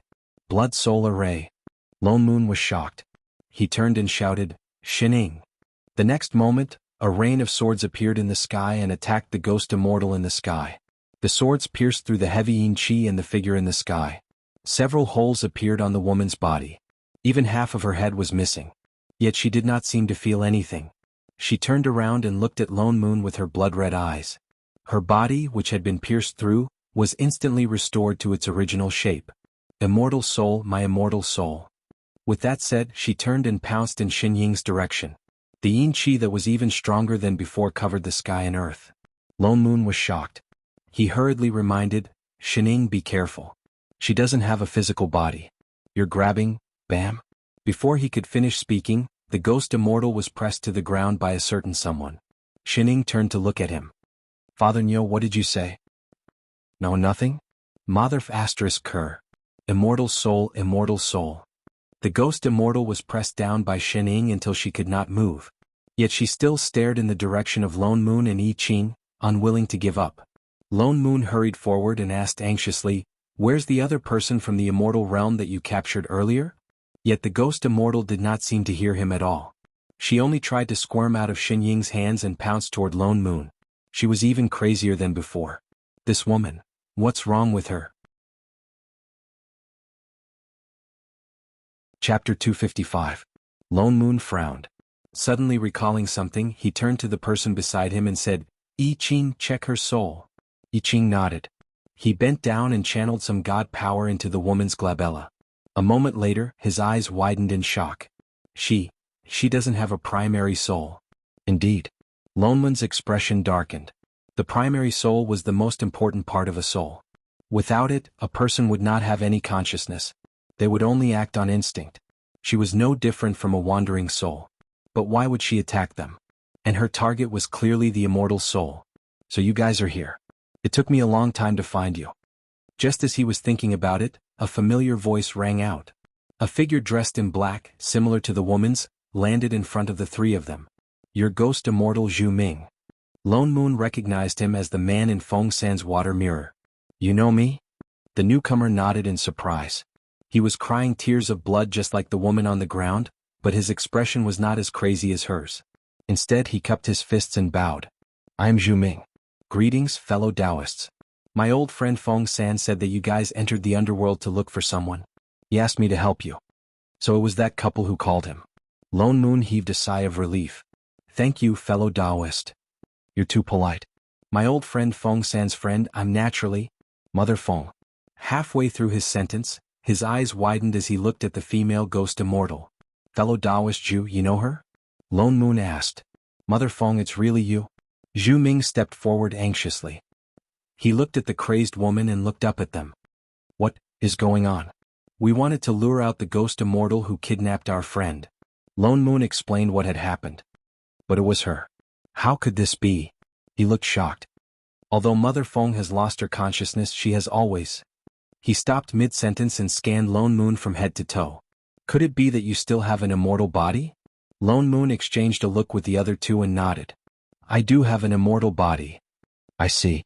Realization dawned on Zhu Ming's face. He seemed to have figured something out. No wonder I met that friend of yours near the cave abode. So it's Mother Feng. Fellow Taoist Chu, what do you mean? Lone Moon asked. Zhu Ming's expression darkened. A moment later, he sighed deeply and bowed to them. Mother Feng is my junior sister. She is not in her right mind and has offended us in the past. Please forgive her. As he spoke, he stepped forward, knelt down, and patted the woman's head. The next moment, the person who had been struggling madly a moment ago suddenly quietened down. She stood there motionless as if she had become a fool. She ascended to become an immortal when she was alive, and after she died, she became a ghost immortal, so she's very sensitive to immortal souls. She attacked you because she sensed a similar immortal soul and thought it was her own primary soul, so she instinctively wanted to take it back. Lone Moon glanced at the person on the ground. No wonder she quietened down the moment he sealed her divine perception and 5 senses. You mean to say that the person who took our friend was not her? This? I'm not sure either. Zhu Ming's expression darkened. He looked closely at the remnant Yin Qi on the ground. With a twist of his hand, a sliver of Yin Qi appeared in his palm. The last time I saw your friend, the remnant Yin Qi of the Blood Soul Array was indeed the same as Mother Feng's. Although I don't know why the Blood Soul Array did not work, Mother Feng did not have a primary soul. However, Mother Feng doesn't have a primary soul and has lost her mind. If your friend is really in her hands now, she would probably use the Blood Soul Array immediately instead of bringing him back to the Netherworld first. She wouldn't have fallen into a trap and come here. Lone Moon fell silent. Indeed, if this ghost immortal called Mother Feng was really a lunatic with no consciousness, how could she have thought of returning to the divine underworld before using the Blood Soul Array after capturing Shorty? But if it wasn't her, then who had captured Shorty? But the place where Xian Tong went missing did indeed have remnant Yin Qi of a ghost immortal. Zhu Ming thought about it. In that case, why don't I bring you to Mother Feng's residence to look for her? Perhaps there will be other clues. What's more, the Blood Soul Array needs 2 days to completely extract her soul. If she really did capture her, she should still be in her cave abode now. He looked at the woman beside him, who was already playing with her hair. Mother Feng is my junior sister after all. I can't just leave her like this. The few of them exchanged glances. There was no other way. Thank you, fellow Taoist Jew. Thus, the Taoist once again flew on his sword in the direction Zhu Ming had pointed out. Zhu Ming carefully helped Mother Feng up from the ground. Ting Yun led the way from behind. You two are quite close. Zhu Ming had just helped Mother Feng up when he heard a woman's voice. He looked up and saw the son that Feng San had repeatedly asked him to take care of. He was only waist-high, but he had a serious expression on his face the entire time. Behind him sat a woman in a white robe with blue trim. She sat cross-legged on the sword, one hand supporting her chin. She looked at him curiously. Zhu Ming was shocked. Was this woman here just now? Seeing that the two people in front of him did not look surprised, he smiled out of habit and replied, "When Mother Feng was alive, we grew up together. We were also from the same sect. Naturally, our relationship is different." Shining nodded. Why did she become like this? Well, I don't know either. Zhu Ming frowned. He seemed to recall something. His eyes went blank for a moment. Most people who become ghost immortals die with great grievances. Their obsessions are not resolved. They suffer unbearable pain. They have to use their own souls to become ghost immortals. She was already like this when I became a ghost immortal. Perhaps she has a greater obsession than we do. Oh, then she. Shining wanted to ask more questions. Suddenly, she stood up and reached out to grab the person in front of her. Father Nyo. Lone Moon was flying well. When he was grabbed, he almost fell off the sword. Why are you suddenly grabbing me? He steadied himself. Shining pointed in front of them. There's a river in front. Didn't you see it? They almost crashed into it. What river? Lone Moon looked around blankly. Apart from a stretch of darkness, there was nothing else. Shining stared blankly at him. I Ching was the first to react. He summoned a sword filled with god power and flew it forward. Before it could fly more than 3 feet, the sword seemed to have been thrown into something highly corrosive. It melted and disappeared in front of everyone's eyes. In less than 2 seconds it was gone. Holy shit. Lone Moon took a step back. It could even swallow god power. If Shining had not reminded him, he would have crashed into it. Chapter 256. It's the Yin River of the Underworld, Zhu Ming exclaimed. The Yin River of the Underworld was formless and omnipresent. It was useless against ghosts and ghost immortals in the underworld, but it could swallow other people's souls. Everyone be careful. The Yin River is constantly changing. Sorcery cannot detect it. Zhu Ming turned to look at the woman standing lazily behind I Ching's sword. This fellow Taoist can actually see the Yin River? Her eyes are different from ours.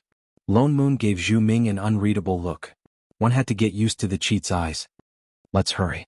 It's so dark here. Who knows what else is there? It's not far. It's just up ahead.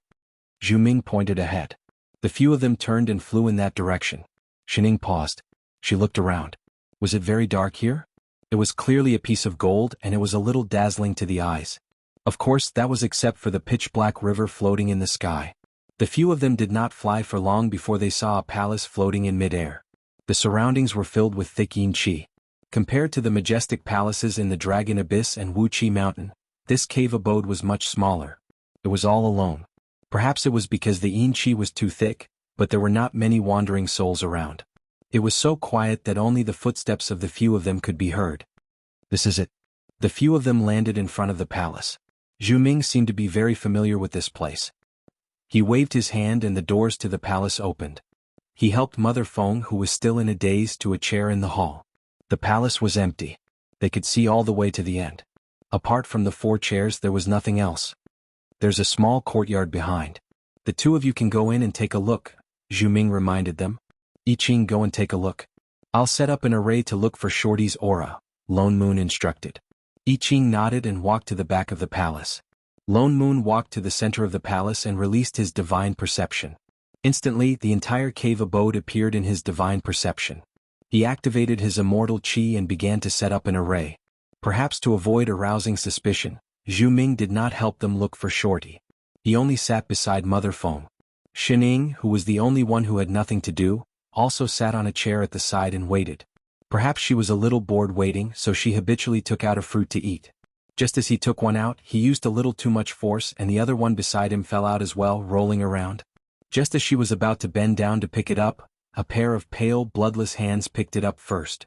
Mother Feng, who had been sitting on the chair, stared blankly at the fruit in her hands, then looked up at Shining. Suddenly, he stretched out his hand and gave her a sinister smile. Ha ha, Shining tilted her head and took it. Thank you. However, the other party was still looking in the direction of her hand, a pair of bloody eyes staring straight at the fruit on top. Only the dripping sound of blood could be heard. It was very horrifying. Xining, who had bitten the core, after some thought, he took out the greenest fruit from his storage bag and handed it over. Do you want to eat it? Mother Feng was stunned. She looked at the fruit, then back at her. Suddenly she reached out and snatched the fruit.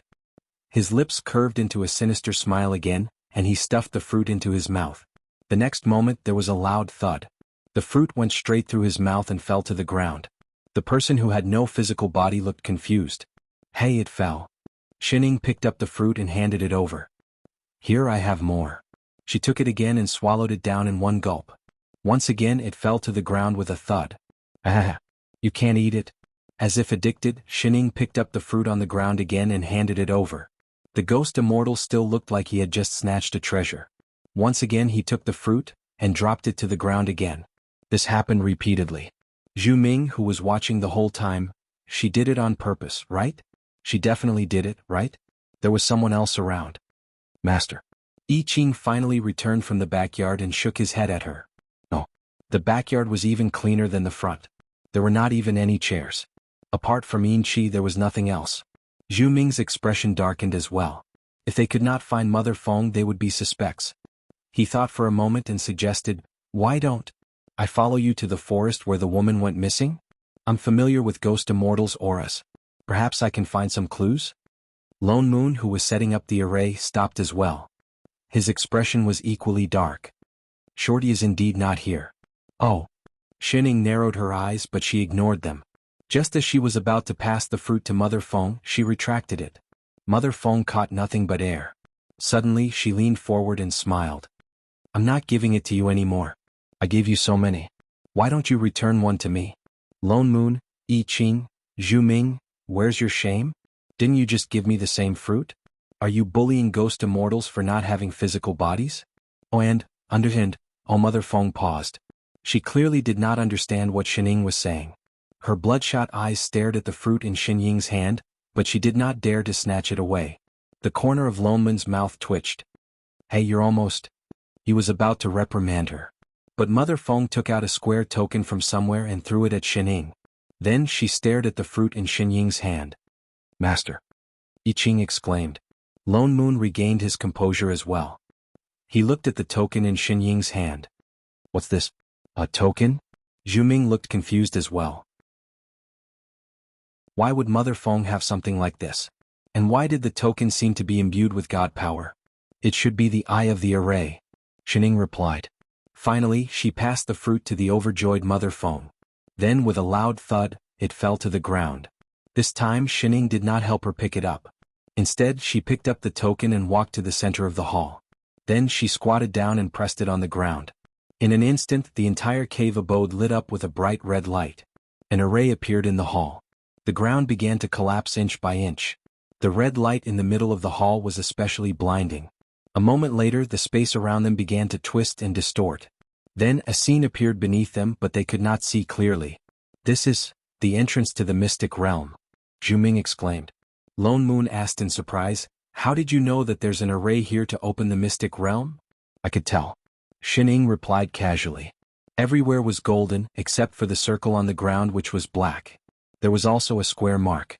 Anyone could tell that there was a problem, right? Lone Moon, the red entrance was getting bigger and bigger. It was about to cover the entire hall. Lone Moon nodded at the other two. Then he gave them a look. Go in. Everyone mounted their swords and flew in. Zhu Ming also pulled Mother Feng, who was still looking for the fruit on the ground. The red light flashed in front of them. The next moment they were in another world. Chapter 257. This was a very small mystic realm. Rather than a mystic realm, it was more like a secret room. There was only a wide platform around them. There was a strange array carved on the platform. Even I Ching, who had inherited the Dragon Clan's heritage, had never seen it before. The few of them landed on the platform. Suddenly the ground lit up with a red light. Countless arrays of different sizes lit up on the quiet platform. Lone Moon felt his heart skip a beat. His primordial spirit was unstable. It was as if something was about to break out of his body. Father Nyo. Xining picked him up from the ground. I Ching also felt something was wrong. He did not land on the ground. Instead, he flew into the air. "How are you?" Lone Moon panted heavily. He used his immortal chi to regulate his breathing. He suppressed the feeling that his primordial spirit was about to be pulled out.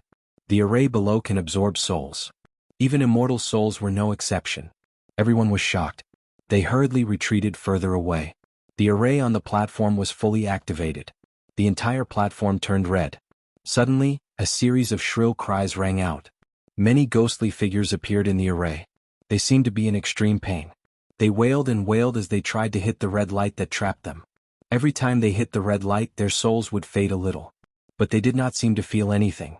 They continued to try to rush out of the array. What are these? Everyone present was stunned. The ones in the formation were called wandering souls, but it was obvious that these souls were weaker than wandering souls. Even their shadows were very faint. "Immortal soul, my immortal soul." Mother Feng, who was still in a daze, suddenly shouted. She seemed to be agitated. She went crazy again. She turned and tried to fly towards the array. "Mother Feng." Zhu Ming was shocked. He immediately used his yin qi to block her. But she became even crazier. She even started to attack Zhu Ming. "Immortal soul, give it back to me. Give it back to me." What's going on? Lone Moon looked at the array below and the crazed Mother Feng. They had already sealed her divine perception and 5 senses. Why was she still like this? Could it be that she had something to do with the array below? "Don't you guys feel that?" Shining suddenly spoke. She pointed at the ghostly figures in the array below. "The shadows down there are all the same?" "What's the same?" Lone Moon lowered his head to look at the array formation below him. Subconsciously, he took a closer look at the ghostly figures. His eyes widened. Holy shit. They really looked the same. Whether it was the figure or the face, there were actually 2 or 3 people who looked exactly the same. How could this be? I Ching looked confused as well. Although people are similar no matter what, they can't be completely the same unless... He stopped mid-sentence and sucked in a breath. The 2 of them looked at each other and exclaimed in unison, "Soul-splitting array." This was a formation that could directly separate a person's 3 spiritual and 7 physical souls. Those people who looked exactly the same were originally separated from the same soul. Moss. Just as I Ching was about to speak, Shining had already jumped down and stepped hard on the edge of the platform. With a loud bang, a corner of the platform collapsed. The soul-splitting array immediately dimmed. The hundreds of ghostly figures trapped inside floated out. The 3 spiritual and 7 physical souls began to gather together. The number of ghostly figures decreased by more than half. The shrill cries from before also stopped. Perhaps because their souls were too heavily injured, a few of the ghostly figures were still unconscious. They swayed as they floated towards the exit of the mystic realm. The few people in the air followed them down. These ghostly figures lost some of their souls. Let's hope that the power of reincarnation can restore their souls. Zhu Ming looked at the ghostly figures in the air and sighed. But I'm afraid they're going to be idiots for a few lifetimes. Shorty is not among those ghostly figures. I Ching checked all the souls that floated out and heaved a sigh of relief. It looks like the person who captured Shorty was planning to bring her here to extract her primary soul after forcing her soul out. Lone Moon frowned. He looked at Zhu Ming, who still had a crazed look on her face. Lone Moon frowned and glanced at the crazed Mother Feng, who was trapped by Zhu Ming. This array looked like it had been set up for a long time. It looked like Mother Feng's primary soul had been extracted by this array as well. That was why she suddenly went crazy. But why was this array that hid the small mystic realm in her cave abode? And why did she have the token to open the entrance? When they entered the mystic realm earlier, apart from the divine I Ching, Zhu Ming's and Lone Moon's primordial spirits were almost pulled into the array. That proved that ghost immortals could not control this array. This array was definitely not set up by Mother Feng. What's that? Shining pointed to the center of the array. The few of them paused. Then they saw a transparent ball in the middle of the array. There seemed to be something trapped inside. This looks like a fragment of a remnant soul. Chu Ming took a closer look and formed a hand seal. Immediately, the remnant soul floated out of the ball and formed a small figure. The figure hugged its knees and curled up into a ball. It looked like a child less than 2 years old, and there was something familiar about its facial features. "Shorty," Shining suddenly said. Lone Moon and I Ching's hearts tightened. "This is Shorty's remnant soul? Are you sure?" Shining nodded. It was the same as what she had seen when she was sleepwalking. "That's not right." Lone Moon frowned. Even if Shorty's soul was split, she should look like an adult. This remnant soul obviously looks like a child. Unless... He paused and exchanged a look with I Ching. Both of them had the same thought. This remnant soul was separated from her before she was reincarnated. I Ching's expression darkened. He seemed to recall something and hurriedly looked around. After a while, he pointed to an array beside him and said, "Master, look, there's a realm-guiding array here." Shorty must have been pulled from the invincible heavenly palace to the divine underworld by this remnant soul. But the realm gate opened by the realm-guiding array was not stable. It was possible that Shorty had not been transported directly into this array. "We have to find her quickly." Loneman's expression darkened. He was getting more and more anxious. From the looks of it, the person who had captured Shorty was not just looking for a random immortal soul. He was plotting to get his hands on Shorty's soul. "Everyone?" Zhu Ming suggested. "Since this remnant soul belongs to the person you are looking for, and the souls are connected to each other, why don't we use the connection between the remnant soul and the main body and use the water element technique to find out her current location?" The few of them paused. That's right. They had almost forgotten about this technique. Although the remnant soul could not compare to one of the 3 souls and 7 spirits, and it would slowly dissipate over time, it was still one with the main body. Whatever the main body saw, the remnant soul could also sense. If they used the water element technique, they would be able to see Shorty's current location. Chapter 258. Lone Moon hurriedly conjured a seal and guided the remnant soul. A moment later, 2 shadows appeared above the remnant soul. One was where the remnant soul was. That was where they were now. The other was a place filled with immortal chi. Huge, transparent, crystal-like mountains floated all around them. There were even shadows of palaces on them. "This is the 1,000-feet mountain," Zhu Ming exclaimed. "Where is the 1,000-feet mountain?" Lone Moon asked anxiously. "That's Supreme Divinity Qian Yu's residence. It's at the easternmost part of the divine world." Zhu Ming frowned. "Supreme Divinity Qian Yu may be cold, but he has a good reputation in the divine world. He's a very righteous person. I don't think he would set up such a vicious array. Why would the person you're looking for be there?" "We'll only know when we get there." "Thank you, fellow Taoist Jew." Lone Moon nodded at him and turned to the other 2. Let's go. Let's go find her." I Ching did not hesitate. He summoned his flying sword. Shining grabbed the ball containing Shorty's remnant soul and jumped onto Chef's sword. They flew out of the mystic realm. When the 3 of them reached the 1,000-feet mountain, they finally understood why it was called the 1,000-feet mountain. They saw huge crystal-like mountains floating in the air. They shone with a silver-white light. Moreover, these crystal mountains were moving. They looked like a huge array formation. The mountains were also translucent. It was easy to get lost inside. Lone Moon subconsciously glanced at Shining. He turned and instructed I Ching sternly, "Look after her. We're only looking for Shorty this time. We can't get separated again." According to Zhu Ming, Supreme Divinity Qian Yu's cultivation level is very high. We can't tell if he's a friend or foe. Shorty is in his hands. Before we find her, don't act rashly. He added, "You still have aura-concealing talismans, right?" "Yes." I Ching retrieved a few aura-concealing talismans. "Give me 2.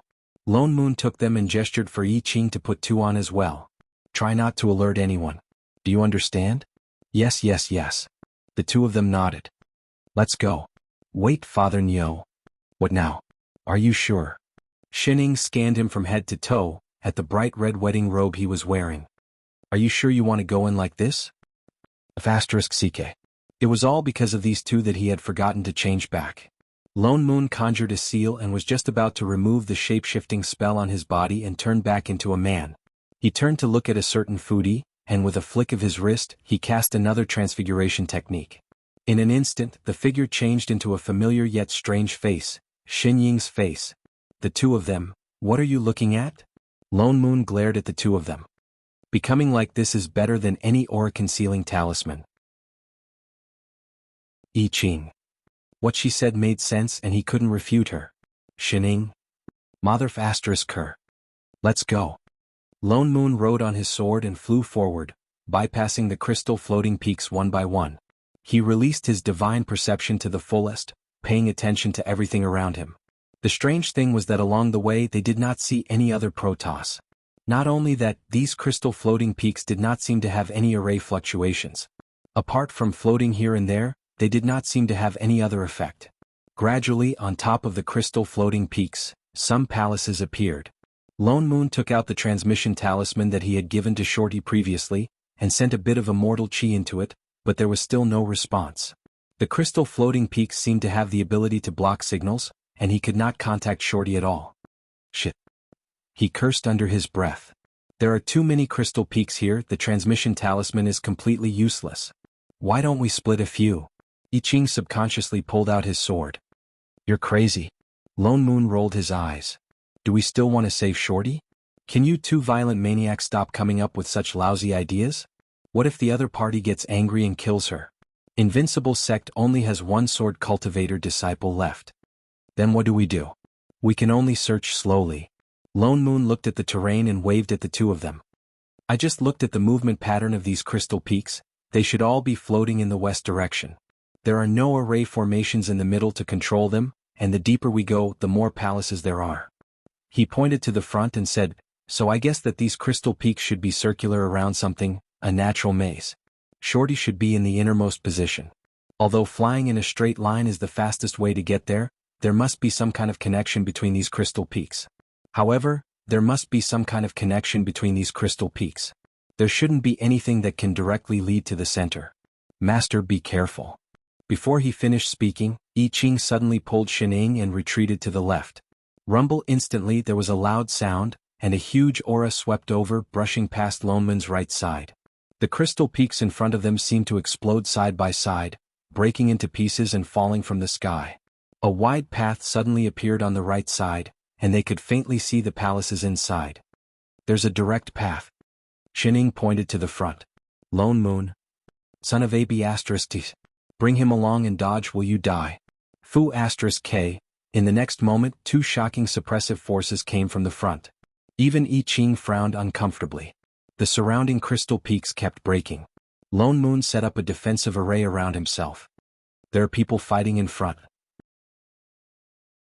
Judging from this suppressive force, their cultivation level must be. Before he finished speaking, his eyes widened. I feel Shorty's aura, it's over there. I Ching paused. He sensed carefully and found a familiar immortal chi. The two of them exchanged a look and immediately flew in that direction.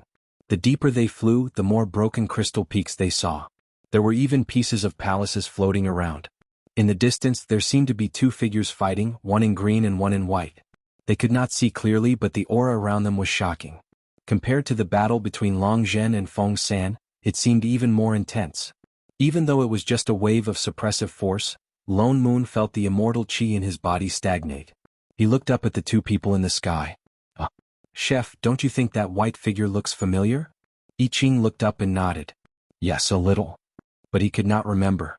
In the next moment, an impatient voice came from the other side. I told you I don't know the person you're looking for. No matter how many times you ask, it's the same. I don't know her. The person on the other side did not respond. The voice spoke again, this time in a serious tone. I've already saved the person you asked me to save. It's been so many years, why do you have to keep pestering me? A moment later, a cold voice spoke. She also said, You. Where is she? Don't go too far. The two of them started fighting again. Why did it feel like that voice sounded familiar? Chapter 259. Before Shining and the others could think about it, an even stronger suppressive force swept over them. There was another rumbling sound, and the surrounding crystal peaks were destroyed. I Ching hurriedly released his dragon might to protect the two people beside him. Shining was stunned. She pointed to the right and said, Hey, isn't that Shorty? The two of them paused and looked in the direction she was pointing. Indeed, there was a person flying in the upper right. She was dressed in a pink robe and had a defensive array around her. She was looking at the two people fighting in front of her anxiously. The two of them were overjoyed. They were about to go forward when Shining raised her hand and shouted, Hey, Shorty! In an instant, these 4 words spread throughout the entire Thousand Mountains range. Even the two people fighting in the sky were stunned. I Ching, Lone Moon. He had the urge to deduct all the food expenses. What happened to coming secretly? Did she know what low-key was? Xian Tong's body stiffened. She turned around in disbelief. Her face was filled with joy. She immediately flew over on her sword. Sect Master. Just as she was about to pounce on them, there was a flash of white light. The white figure that was originally fighting suddenly descended toward them at a speed faster than Shorty. I Ching and Lone Moon finally saw the figure clearly. They were both stunned. Bai Zai. 2 inches the next moment, the figure appeared in front of the three of them. She looked over with excitement and disbelief. Then, she hugged Father Nyo beside her. Shining, I Ching, Father Nyo, who was stiffened in the hug. For all. Huh? In the next moment, Bai Zai's cold and excited voice rang in their ears. Shin. For a long time she could not say the next word. Her ears turned red. Sect Master. Shorty finally flew down and buried her head in Xin Ying's arms. Her expression of ecstasy just a moment ago suddenly changed. She cried so loudly that it shook the heavens. Sect Master, you're finally here. I knew that you would definitely come to save me, I Ching. Little bitch. Yes, I'm here. Shining patted her on the back. Don't cry. Her clothes were brand new. Bai Zai, who was carrying Lone Moon, paused. He looked at Shining in his arms and then at the person beside him who looked exactly the same. There were two Shining? Shin, your sister. Lone Moon, who finally reacted, exploded. Look carefully before you hug her. Bai Zai finally understood and pushed Lone Moon away without hesitation. In a flash, he appeared in front of Shining as if nothing had happened. He finally managed to say her name. I really miss you. Shining finally managed to pull the slug out from in front of her. The next moment she saw his starry eyes. Stunned, she asked, Who are you? Bai Zai, I Ching, Lone Moon. He could faintly hear the sound of a knife piercing his heart. The starlight was extinguished. Bai Zai, is this the person you're looking for? A questioning voice suddenly rang out in the sky, and the person who had been fighting with Bai Zai also flew down. Only then did everyone see who it was. He was dressed in a green robe with black hair draped over his shoulders. His face was like jade, and his entire body exuded a refreshing aura that was exceptionally familiar. Apart from his pair of black eyes, which lacked a bit of liveliness, he was simply Father Nyo. Tu I Ching and Shining exclaimed at the same time. Lone Moon, what the hell was this? Thousand Legs Hall. Lone Moon, who had already returned to his original appearance, looked at the person sitting in the main seat and felt awkward all over. They really looked exactly the same. If not for the fact that they were wearing different clothes, he would have had the illusion that he was looking at himself in the mirror. Father Nyo, you have a brother too? Shining could not help but ask. Get lost. Lone Moon rolled his eyes. Who had a brother? I didn't think that there would really be someone who looks exactly like me in this world. Qian Yu looked at Lone Moon with some surprise. His brows were knitted together as if he was used to it. He looked dignified. Supreme Divinity Qian Yu really isn't Elder Lone Moon. Qian Tong was also a little confused. She looked back and forth between the two people who looked exactly the same. Not only did they look similar, even their auras were similar. It was just that one was filled with immortal qi and the other was filled with god power. So it's all because I got the wrong person. Qian Yu snorted coldly. Still with some anger, he said, Bai Zai, what else do you have to say now? The more he thought about it, the angrier he got. Ever since he first met Bai Zai many years ago, Bai Zai had been forcing him to ask about Sect Master Shin's whereabouts. No matter what he said, Bai Zai did not believe him. What's more, he had been guarding the 1,000-feet mountain for many years. He had been forced into a corner and even fought over a disagreement. The entire 1,000-feet mountain had been destroyed countless times. Now it seemed that he had suffered an undeserved calamity. I told you long ago that I don't know the person you're looking for. All these years you kept asking me about her whereabouts. Do you believe me now? All these years you've been at my 1,000... Bai Zai? Qian Yu called out twice, but realized that Bai Zai was not even listening to him. A pair of slightly cold eyes were currently staring at the woman beside him.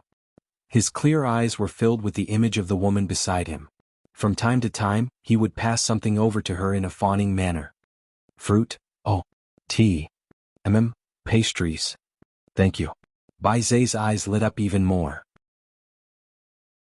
His ears started to turn red again. Patches of red began to spread, and even his hair started to be dyed red. A moment later he replied in a low voice, You're welcome.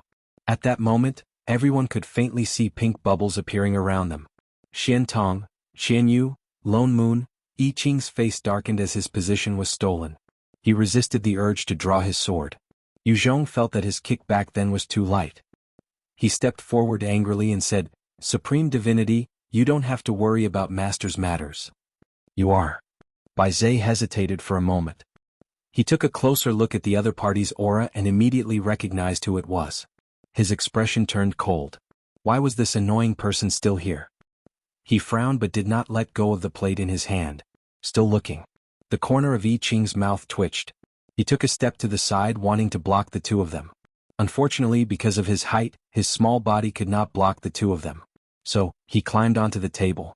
With the advantage of being a head taller than the other party, he stared coldly at the other party. "What are you looking at, little bitch?" At that moment, the two of them were in such a strange position, staring at each other with big and small eyes. Lone Moon. F** King retard. He really wanted to pretend that he did not know these two people. Lone Moon frowned and nudged Xian Tong beside him. He lowered his voice and said, "Little shorty, what exactly is going on? Didn't I ask you to wait for me in the forest? How did you get here?" "Elder, I was indeed waiting for you there. But the ghost immortal suddenly chased after me. I could not defeat him. Fortunately, Supreme Divinity Bai Zhe happened to pass by. I told him that I was a disciple of Invincible Sect. He saved me and brought me here." Chapter 260. Lone Moon thought about it carefully. When they were in the forest previously, they only cared about the remaining Yin Qi and neglected the remaining god power around them. After all, that place was close to Wuxia Mountain. It was normal for there to be god power. After I woke up, I mistook Supreme Divinity Chen Yu for you. That's why I asked for the sect master's whereabouts. Xian Tong continued. Supreme Divinity Bai Zhe and Supreme Divinity Chen Yu got into a fight. Then, you guys came. So that's what happened. So it was Bai Zhe who saved her? He turned to look at the person sitting at the head of the table. Chen Yu's face was as black as ink. He looked like he was trying his best not to attack. Bai Zhe had obviously mistaken Chen Yu for him and wanted to find out where Shening was. From his expression, Bai Zhe had been harassing him all these years. The corner of Lone Moon's mouth twitched. He said in a low voice, "Since Shorty has been found, we won't disturb you anymore." He stood up. This was too embarrassing. They had better leave. Leave? The anger on Chen Yu's face grew. He snorted and said, "My 1,000-feet mountain is not a place where you can come and go as you please. You've destroyed so many of my crystal peaks. Are you going to go back on your words?" Lone Moon's heart sank. He knew it would not be so easy to leave. Supreme Divinity Chen Yu is too serious. We are not that kind of people. My Invincible Sect is a righteous sect. We have always been fair and impartial in our dealings. We are not biased, Lone Moon said seriously. So, every injustice has its perpetrator and every debt has its debtor. Look for the culprit. Without hesitation, he threw the blame to Lone Moon. As long as the few of them could leave, it was fine. The others understood immediately. Therefore, all eyes in the room turned to look at a certain white figure. It's him, it's him, it's him. Our scapegoat. Bai Zhe. His expression stiffened. He finally turned to look at Chen Yu. Perhaps because he was really in the wrong, he stepped forward and said, "This is indeed my fault. I will compensate you." With that said, he turned and walked out the door. Everyone looked at each other and followed him out. He stood on the platform in front of the palace and chanted a long string of strange incantations. Not long after, a huge array appeared under his feet. He waved his hand and the formation began to rise slowly, growing larger and larger. In a short while, it had already enveloped half of the sky, and a bright white light shone. In the next moment, the ground shook and a large number of crystal fragments rose into the air. As if they were being pulled by something, they began to gather and reform, forming many tall crystal peaks. As if time had been reversed, the crystal peaks that filled the sky once again appeared in the surroundings. There were no signs of damage at all. Everyone present was stunned. It was not that there were no sorcery spells that could repair damaged objects, and apart from Shining, who did not know any sorcery, even Shorty would not find it difficult to repair a palace. But this was the first time they had seen an array that could repair hundreds of floating peaks in an instant. As expected of the primordial divine beast clan. Chen Yu sighed as her eyes darkened. Bai Zhe had already turned around and walked straight towards Chen Yu. With a turn of his hand, a blue pearl suddenly appeared in his hand. He handed it over and said, "This is the soul-suppressing pearl that you wanted. In this way can we write off what happened before?" Chen Yu took the soul-suppressing pearl and something flashed across his eyes. After a while, he nodded and said, In that case, I will not pursue the matter. He turned to look at the floating peaks in the sky and suddenly thought of something. But, the crystal peaks have been repaired, and more than 10 of the 81 palaces of the Thousand Mountains mountain have been destroyed. They should also be repaired as before. Bai Zhe nodded. All right. With that said, he turned and flew towards the various floating peaks, and began to repair the palaces. The palaces of the Thousand Mountains mountain were different from other places. Although most of them were not big, they were all on the crystal peaks. Some of the cave abodes were even more hidden and difficult to detect. That was why Bai Zhe's array previously did not repair the palaces above. But after all, they were only palaces. Compared to the crystal peaks, they were much simpler. More than 10 palaces could be repaired in at most 4 to 6 hours. But, why did they have to repair it too? Lone Moon glared angrily at a certain person who was still circling around Fudi Shen. That kick he gave back then was really too light. Wait. Shining, what are you doing? Put down that roof beam. Help. Help my ass, the roof beam has been broken. Eat your fruits properly, can't you go and slack off? Oh. And Bai Zhe, stop snatching chef's plate. You destroyed this place, can you have some self-awareness? Didn't you hear that Chen Yu said that no one could leave before the repairs were completed? King retard, do you still want to leave here or not? Father Nyo felt so tired. Apart from Little Shorty, everyone else was a burden to him. Little Shorty, come over for a while. Finally, there was only one palace left. Lone Moon heaved a sigh of relief and waved at Xian Tong. Xian Tong flew over directly. Elder, what instructions do you have?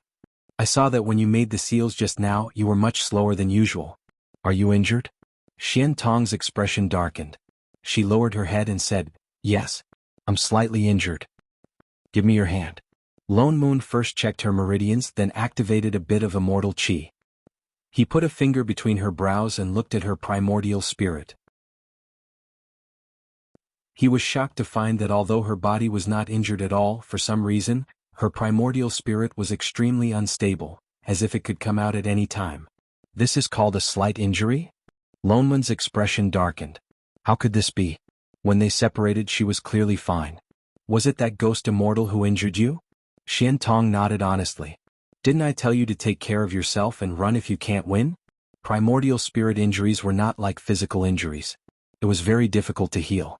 It looked like nothing, but if one was not careful, one's soul would be destroyed. The others also looked at Little Shorty worriedly. Xian Tong lowered her head even more and said apologetically, I'm sorry, Elder Lone Moon. My cultivation level is too low, that's why. What are you apologizing for? This is not your fault. Lone Moon was a little irritated. She must have undergone the soul transfer spell before entering the blood soul array.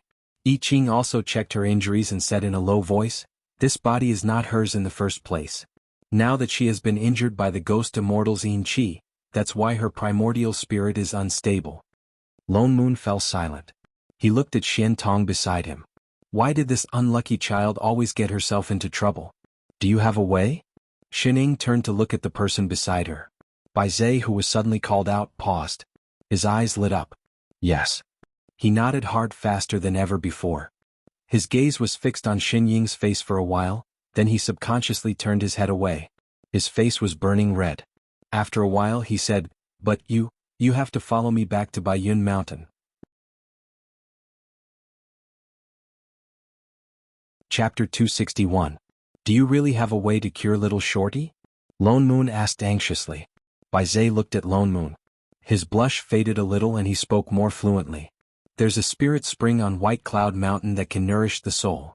Lone Moon was overjoyed. All right, let's go now.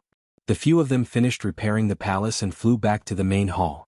Lone Moon said to Chen Yu, who was supervising them, Supreme Divinity Chen Yu, the palace has been repaired. Sorry for the disturbance. We are in a hurry to treat our disciples' injuries and will not stay any longer. Chen Yu did not continue to make things difficult for them. He nodded and said, since the Thousand Mountains mountain has been repaired, I will not force you to stay. He turned to look in Xian Tong's direction. As if guessing what they were thinking, he added, this Miss Xian Tong's primordial spirit is unstable. Even with the spirit spring, she needs immortal qi to protect her from time to time in order to recover. Thank you, Supreme Divinity Chen Yu, for telling us. The few of them did not stay any longer. They all flew out on their flying swords. Chen Yu conjured a seal and the surrounding crystal peaks opened up a path to the outside world. Aren't you coming?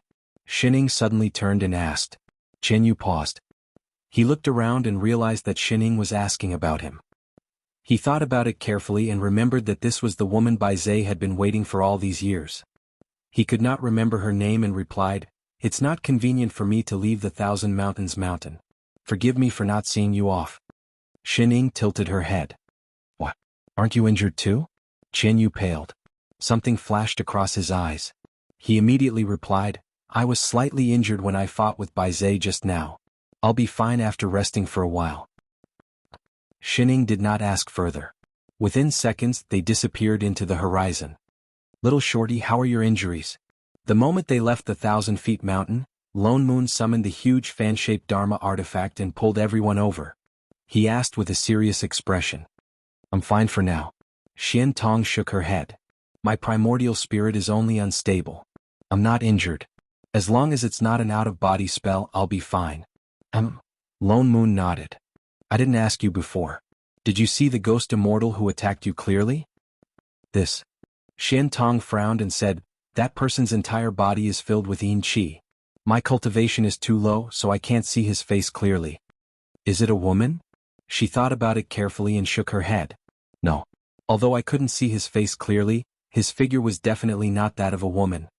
Lone Moon and I Ching exchanged a look. Their expressions darkened. "It looks like Mother Feng did not attack her. The other party's target is obvious. It's Shorty's soul," I Ching said in a low voice. "Even if they manage to avoid it this time, they will only be more careful next time." "That's right. Right now we still don't know who they are or why they are targeting you." Lone Moon's expression became more and more serious. "Before that, you'd better not leave our side. To be more precise, you better not leave Shen Ying's side." "All right, disciple understands." Xian Tong's eyes lit up.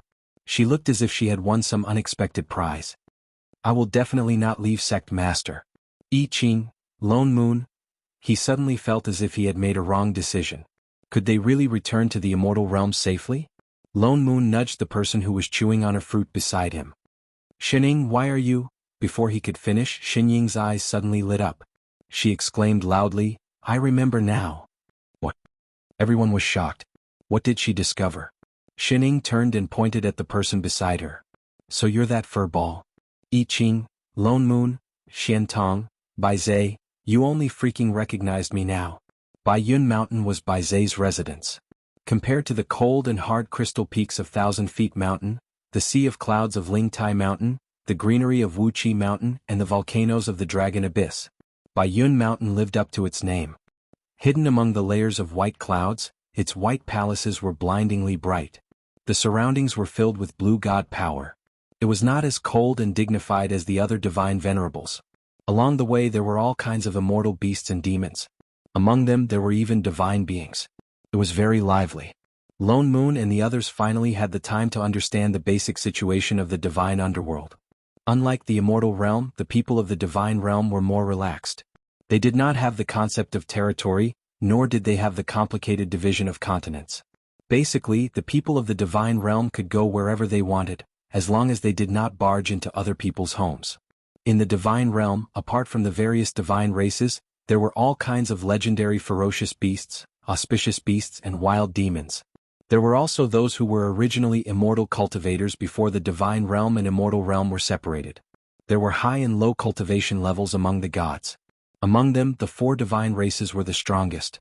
They were the dragon, phoenix, qilin and black tortoise. But the qilin and black tortoise had long been extinct since ancient times. The dragon and phoenix races had always been at odds with each other and would often fight. All in all, the divine realm was a free-range place. It was no wonder that they fell out with the immortal realm. They were clearly stronger than the immortal realm, but in the end, the divine realm ascended to the underworld and did not fight to the end with the immortal realm.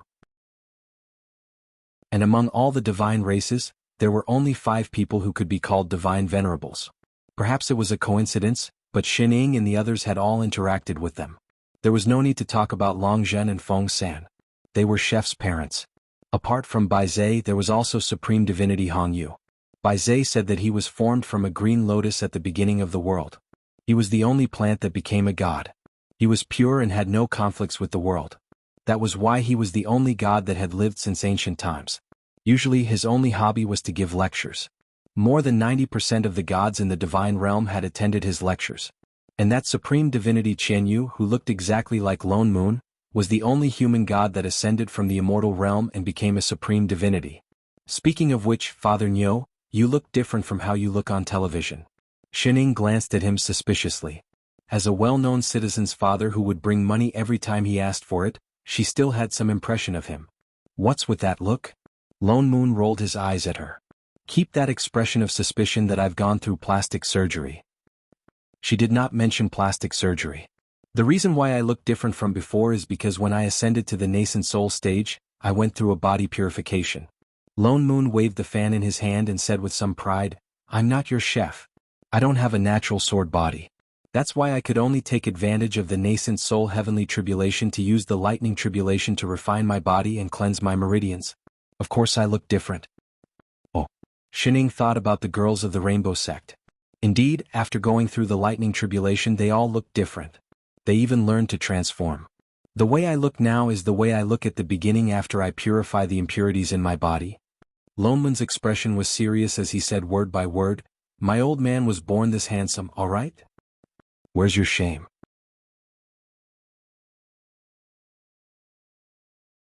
Chapter 262. As for why that Qianyu looks exactly like me, I don't know either. Perhaps it was a coincidence? Lone Moon frowned, suddenly remembering something.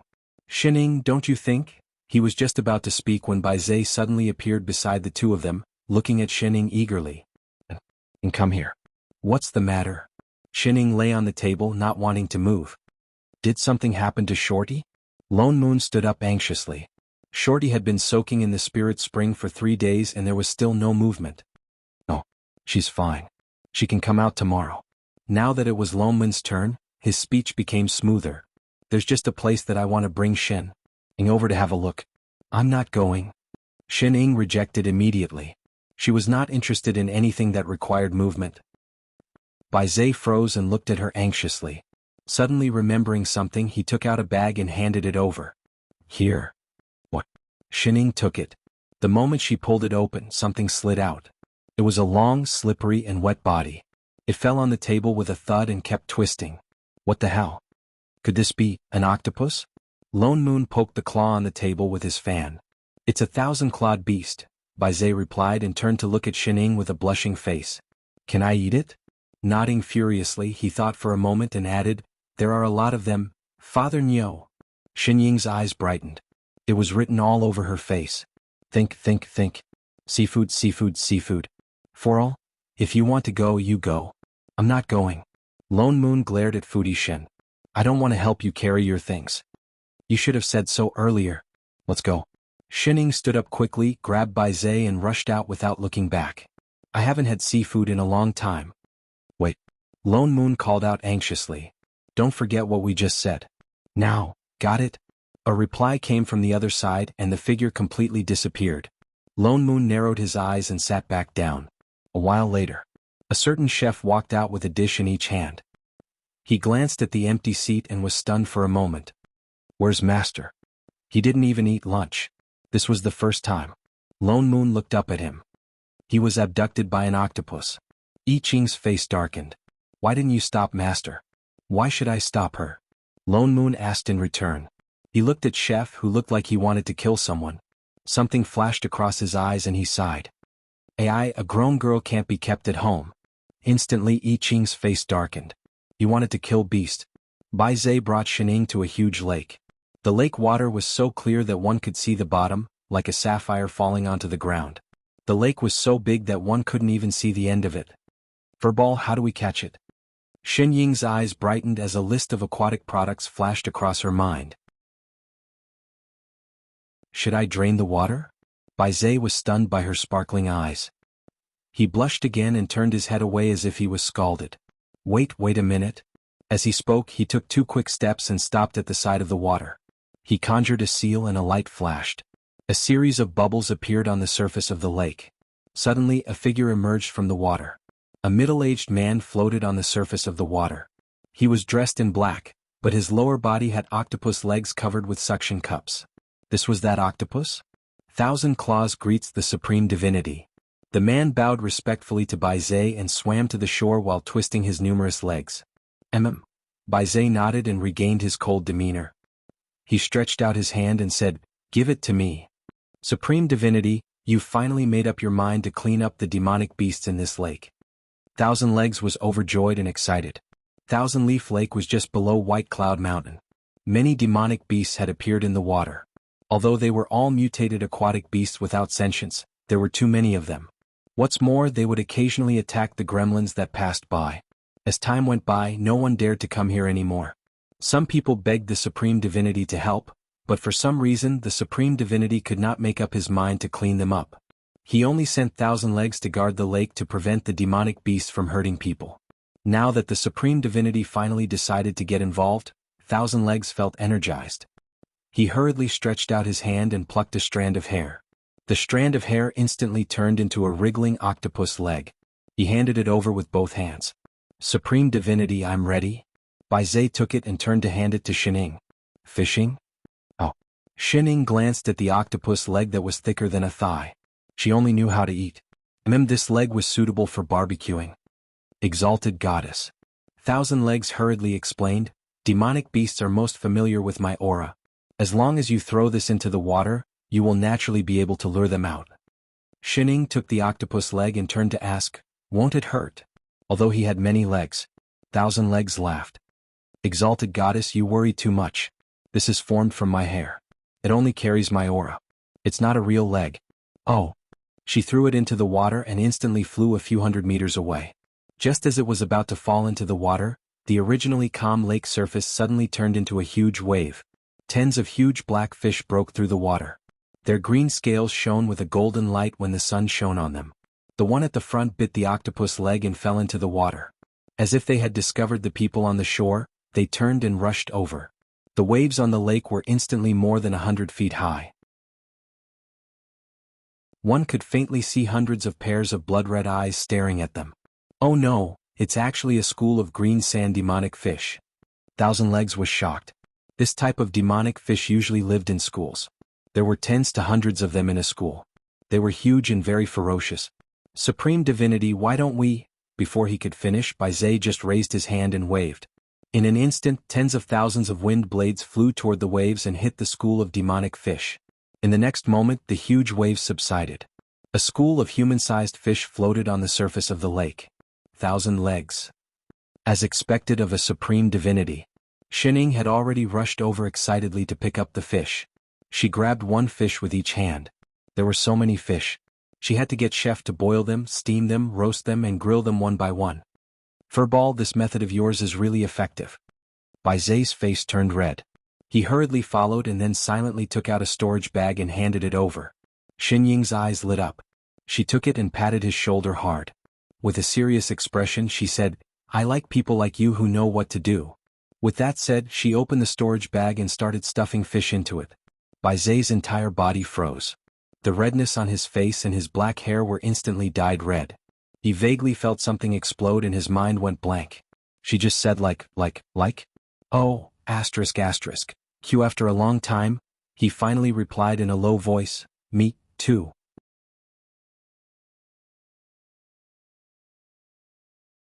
Chapter 263. Shining had collected most of the fish. The storage bag that Furball gave her seemed to be especially big. Even after collecting more than 100 fish, it was still not full. "Furball, are there any other aquatic products?" The man, who had been frozen for a long time, finally regained his composure and nodded. "Yes." With that said, he flew up into the sky, clenched his fists by his side and reached out to Shining. "I'll bring you there." "All right." Shining jumped onto the cloud. "Let's go." Bai Zai retracted his hand in disappointment. Shining turned to Thousand Legs. "That fish bait? Octopus? What's that again?" "Thousand Legs," Bai Zai reminded. "Oh brother Thousand Legs. Let's go. Don't fall behind." "Thousand Legs," she called him fish bait just now. She definitely did, right? "Supreme Divinity, are you really here to clean up the aquatic demonic beasts? But why are you collecting the corpses of the demonic beasts? Some demonic beasts that don't even have inner cores are useless to bring back." Thousand Legs followed her with a confused look. But the same thing happened again. He pulled out his hair to attract the demonic beasts, and then the supreme divinity killed them. The two of them happily went down to pick up the corpses, and they didn't even ask for his help. This happened many times until they went around the entire lake. Thousand Legs suddenly had a scary guess. Supreme Divinity didn't clean up the demonic beasts in the lake all these years. Was she purposely keeping them so that this exalted goddess could come and pick up the corpses? No, my Supreme Divinity definitely doesn't have such a hobby. It must be an illusion. An hour later. Supreme Divinity, Thousand Legs said weakly. Why don't we stop here for today? Bai Zhe finally turned to look at him. Are the demonic beasts in the lake all gone? No. The demonic beasts are not all gone, but I'm almost done pulling out my hair. Pulling out 1 or 2 strands of hair at a time was nothing. It didn't affect his cultivation and he usually lost quite a lot of hair. But he couldn't keep pulling it out. If this went on he would really go bald. Bai Zhe, Shining glanced at his obviously shiny head and coughed. Then let's go back. Chef should be done cooking. All right. Bai Zhe turned to fly back. Wait. Shining suddenly spoke. She divided the storage bags in her hands into 3 equal portions and handed them to Thousand Legs. Here yours? Thousand Legs glanced at the bag with a dumbfounded expression. What was this for? Dismemberment? Or a threat? The 1,000 Claws is from the Water Tribe. These demonic beasts do not have spiritual intelligence and do not have inner dawn, so they are useless to him, Bai Zhe explained. So, he doesn't eat seafood? Shining paused. After thinking for a while, she reached into her pocket and took out a pearl. She handed it to Thousand Legs and said, Why don't I give you this? Chef gave it to me. He has no use for it but you should be able to use it. This is a dragon ball. Thousand Claw's eyes widened and he rubbed his eyes. Only a natural-born true dragon would be born with a dragon pearl, which was used for inheritance. Although the divine power inside the dragon pearl was no longer useful to the dragon tribe, it was a treasure to the other water tribe. Although the water tribe had the possibility of cultivating to become a true dragon, not everyone had this opportunity. With the dragon pearl, things would be much easier. Exalted goddess, you really want to give it to me? Thousand Legs was stunned by this huge surprise. You don't want it? Chef said that the pearl was very bright and useful, so he gave her a few. There was still a pile of them. Thousand Legs immediately bowed. Thank you, exalted goddess. Here. Shining stuffed the pearl into his hands. Thousand Legs was very touched. Indeed, the Supreme Divinity knew all good gods. Exalted goddess, don't worry, your hair will grow back. Shining thought about it and added, Hair. Could she not mention hair? Goodbye, brother Fish Bait. He really wasn't called Fish Bait. Bai Zhe did not stay any longer. He took Shining and flew away on a cloud. He was extremely fast. In a moment he had already flown across the entire lake and was flying towards the top right corner. Halfway there he suddenly thought of something and said hesitantly, I have a pearl too. Do you want it? Oh, can it glow? No, it can. Then I don't want it. Bai Zhe lowered his head sadly. I mean furball. Are you lost? They did not fly for so long when they just arrived. Bai Zhe stiffened. A hint of panic flashed across his face. After a while he said, No. Oh. Shining did not mind. She continued to look at the bag of aquatic products with satisfaction. Bai Zhe heaved a sigh of relief. With a thought, he sped up and flew upward.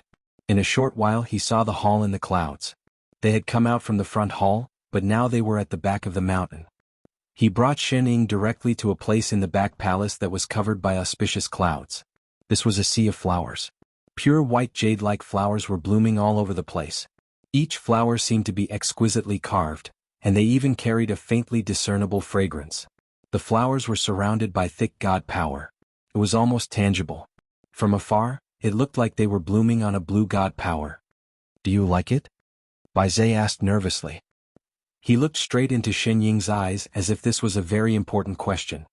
What? Shining was a little curious why he suddenly stopped flying. She looked at the sea of flowers in front of her and realized that he was asking about flowers. It's all right. Ever since Invincible Sect planted a radish that liked to give people dandelions, she had a strange feeling when she saw all the flowers. So much so that she had the illusion that the ground was full of radishes. And they were the kind that were naked. This is a black spirit flower. His eyes became even brighter as if his eyes were filled with stars. After I came back I planted a lot. For you. Oh. What did it have to do with them going home for dinner? Bai Zai's face was already completely red. He tried his best to resist the urge to turn around. Suddenly, as if he had made up his mind about something, he bent down and picked the prettiest flower and handed it over. Shin. For me? Yes. He nodded vigorously. His eyes became even brighter. He looked at her closely as if afraid of missing something. Even the hand that was holding the flower was trembling. For you. Shining subconsciously reached out. Just as she was about to take it, her hand suddenly stopped less than half a centimeter away from the flower. She tilted her head and asked. Furball. Yes. This flower isn't for you to propose to me, is it? Oh, Q-boom. There was a faint sound of something exploding. 4 hours later. The moon was in the middle of the sky, in the side palace of White Cloud Mountain. A certain someone summoned a sword that was overflowing with cold chi. His whole body exploded with a strong murderous aura. I'm going to kill that little bitch.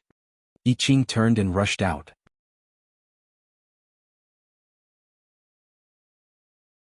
Chapter 264. Holy shit. Chef, what are you doing? Lonman's eyes and hands were sharp and he pulled him back. Move aside. Let me kill that little bitch who dared to flirt with Master. I Ching's murderous aura seemed to be uncontrollable. He began to attack indiscriminately. If Lone Moon was not prepared, he would have knocked Lone Moon away. What's the rush? At least listen to what I have to say. Lone Moon used a spell to press I Ching back into the chair. He turned to glare at the person in question who was calmly eating her fruit.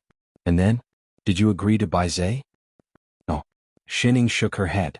Lone Moon heaved a sigh of relief. I Ching also relaxed. You rejected him? Not really. What the hell? The corner of Lone Moon's mouth twitched.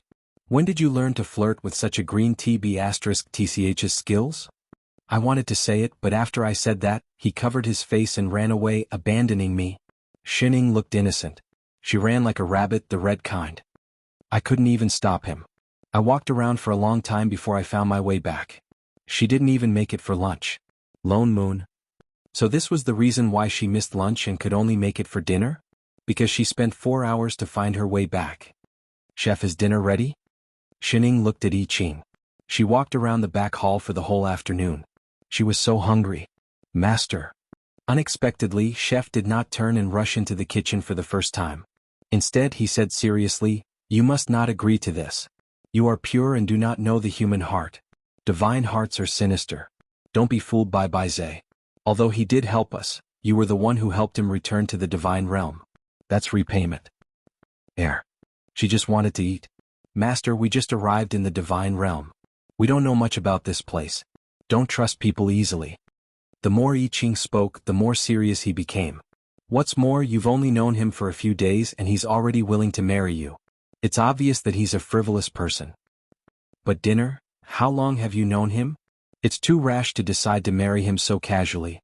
And he's a divine being. Don't you always say that different races cannot fall in love? Dinner? I don't think there are many good people in the god world. The god race isn't reliable at all. Look at Feng San and Long Zhen. Just because of a small misunderstanding, they could suspect each other for tens of thousands of years. It can be seen that they are not sentimental people by nature. Shining, Lone Moon, you even ridiculed yourself. Does your family know? Besides, with Master's high cultivation, how could a mere Bai Zai of the god race be worthy of you? In any case, I don't agree to this. I won't let anyone get close to you. His face was serious, and he gripped the sword in his hand tightly, as if he was about to rush out and kill someone. Shining paused and turned to look at this righteous man.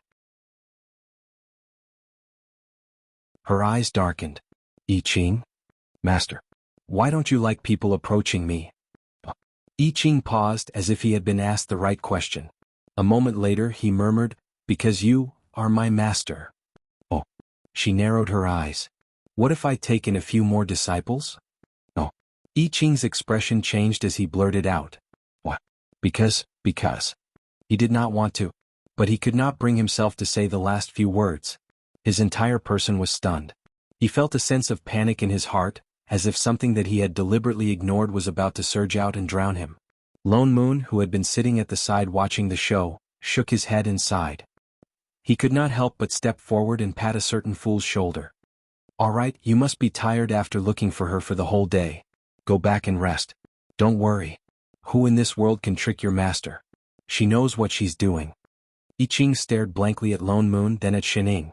He was chased out with a confused look on his face. He did not seem to have recovered at all. Like a wandering spirit, he walked in the direction of his residence. Lone Moon then glanced sideways at a certain person who was sprawled on the table lazily. What you're doing is a little unkind. Shining glanced at him. Unkind if I don't say? He choked as if thinking of something. His expression changed. Alright, that's even more unkind. Then what are you thinking? I can't be bothered to think about that. You are really too lazy. Laziness was out of style. Shining swirled the teacup in her hand and murmured softly, Who asked the holidays to be ending soon? What?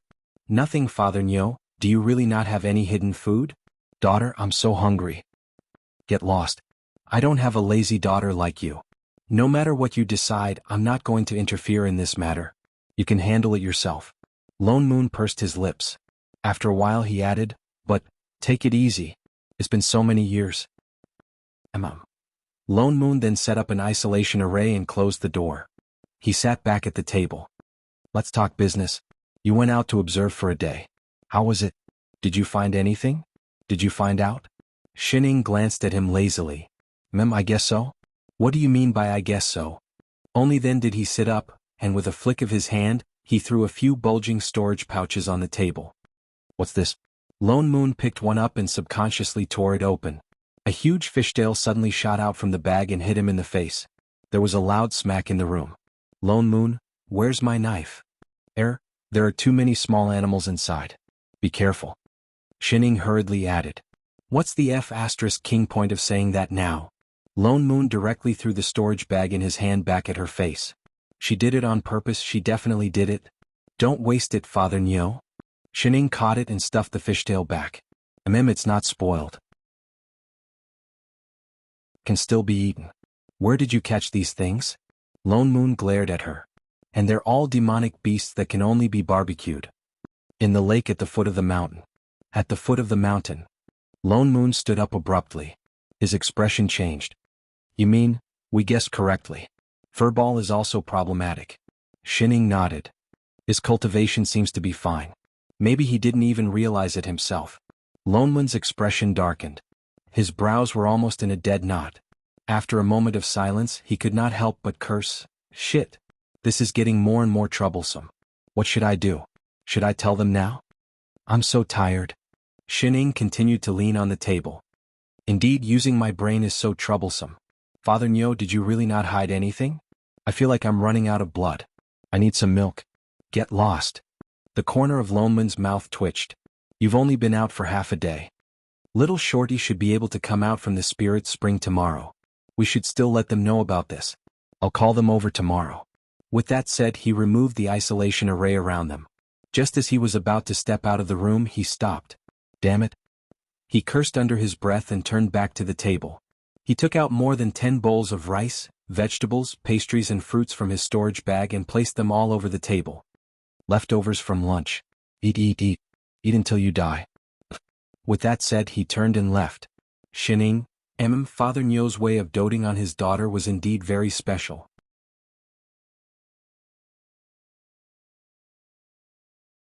Chapter 265. After soaking in the spirit spring for 4 whole days, Shorty finally woke up. Lone Moon called out to her and asked her to call Bai Zhe to gather at Xin Ying's side hall. Lone Moon then turned around to look for Chef. Chef looked as if he had not rested well. His little body was listless, as if he had met with some difficult problem. Especially after seeing Shining, he looked as if he wanted to say something but stopped himself. Even his cooking skills were obviously not as good as before. Lone Moon glanced at the breakfast on the table. This was a table of soulless breakfast. He glanced at a certain someone who was calmly eating. His mouth twitched. Damn it, she was eating with relish. Why did she dislike his cooking so much in the past? He looked around and realized that one person was missing. Where's Bai Zhe? Elder, I did not find Supreme Divinity Bai Zhe. Shorty answered. I searched the entire Baiyun Mountain and did not see him. Lone Moon's expression turned cold. He glared at a certain foodie and turned to Yi Qing. Chef, you go. You can do whatever you want, just bring him here. I Ching, who was still in a daze, his eyes lit up. He was instantly energized. All right. With that said, he disappeared at the door in a flash. He looked very excited. Shorty. Elder I Ching went to look for someone, right? But why did he have to bring a sword and look so murderous? After all, his cultivation was high. Shorty could not find him all over the mountain. Chef brought him back in less than 20 minutes. But both of them were covered in dust and looked very disheveled. Especially Baizé. His originally pure white clothes were stained with large patches and his face was green. Coming. Chef muttered and kept his sword. He took small steps and walked behind Shining out of habit. As if realizing that his vision was blocked, he turned and moved a chair. He climbed onto it and looked over Xin Ying's head. He stared fearfully at Baizé, who entered the room. Little bitch, don't you dare lie to my master. I will keep my eyes on you. Baizé, on the other hand, saw Xin Ying sitting in front of him the moment he entered the house. He seemed to have thought of something. His originally angry expression changed instantly and his face turned red. His entire body was as red as a shrimp. He turned and wanted to fly away. Lone Moon was quick to react. He sealed the door with a spell and set up a few isolation arrays. Hey, that's enough. We have something serious to talk to you about. With that said, he turned to glare at the lazy bum at the table. Xin Ying. Ah. What's with the ah? Settle your problem first. Oh. Xin Ying then stood up and walked towards Baizé. She looked straight into his eyes and said, You ran too fast yesterday. I didn't have time to reply to you. Baizé's heart skipped a beat. His entire face burned. Ying, thank you, but I don't accept it. Baizé stiffened, the flush on his face instantly faded. Then I don't like you. I won't like it in the future either. I never loved. Xin Ying patted his shoulder comfortingly. Then she turned and sat back in her chair. Lone Moon, Xian Tong, this was a heart-wrenching scene? Wasn't it too simple and crude? Xian Tong looked at Lone Moon weakly. Elder, why do I feel that supreme divinity is a little pitiful? It's better to get the pain over with. Xin Ying rejected him a long time ago. She's experienced. Then will he be all right? Don't worry, it's just a breakup. He won't die. And it was a crush. But he looks so sad. He's squatting in the corner. He's petrified. It feels like he's going to be blown away. Is he really all right? Cough. Well, let's talk about serious matters. Lone Moon stepped forward and said seriously. Elder was changing the topic, wasn't he? Little Shorty, is your primordial spirit all right? He suddenly asked. Xian Tong nodded. She looked gratefully at the person who was still squatting in the corner. Supreme Divinity Spirit Spring is really amazing.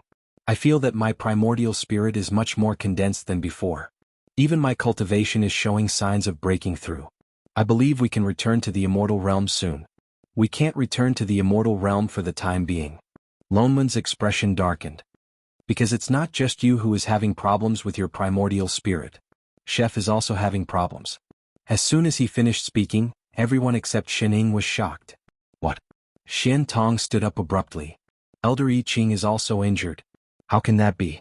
Isn't he already a divine being? Who can injure? Why are you all looking at me? She stopped mid-sentence. She realized that everyone in the room was staring at her with wide eyes. What's wrong? Little Short, you? Lone Moon pointed below her. Xian Tong looked down and saw a familiar body on the table. It was her body. And she was floating in midair, completely transparent. Ah! How can this be? Xian Tong screamed. Subconsciously she scurried back. In an instant, the figure on the table sat up again. Xian Tong's soul had returned. Indeed, there's still a problem with little Shorty's soul. Lone Moon's expression darkened.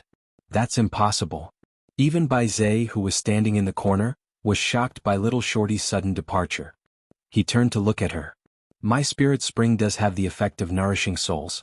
I've checked her primordial spirit and confirmed that it has been repaired. Why would her soul leave her body for no reason? This has nothing to do with her primordial spirit, Lone Moon said. It's because her soul is missing a piece. You mean, that remnant soul? I Ching suddenly thought of the array that Mother Feng had set up. She is. You and Baizé aren't? What do you mean? Haven't you realized? Lone Moon scanned them from head to toe. That both of your souls are missing something? Baizé, I Ching, Lone Moon's brows furrowed. his expression became even more serious. Shining and I only just realized this. At first, we thought that only little Shorty had a problem. Especially after we saw the remnant soul in the array in the underworld. But when I examined little Shorty, apart from the fact that her primordial spirit was unstable, I didn't find any problems with her soul. At first, I thought that the remnant soul was left behind before little Shorty was reincarnated. The power of reincarnation restored little Shorty's soul, so it was just a remnant soul from her previous life, but if the soul was complete, the remnant soul should have dissipated, Baizé said. That's right. Lone Moon nodded. The strange thing is that the remnant soul has existed for more than a day or two. That proves that it wasn't from before she reincarnated. But little Shorty was completely fine until she was injured by the ghost immortals Yin Chi. Then Shining reminded me that when Chef was in the egg, he also encountered the ghost immortals Yin Chi. That's why I checked on him. Although it wasn't obvious, his primordial spirit was indeed showing signs of disorder.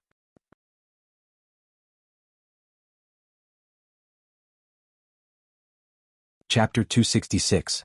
I Ching paused and instinctively checked his own essence soul. His face paled. I thought it was because of this body of mine, that's why. It's the exact opposite. Lone Moon said in a low voice. It's because your soul is incomplete that your body has always been like this. I Ching frowned. His expression darkened. And then there's Baizé. Me? Baizé paused. When you fought with Chenyu that day, we were right beside you.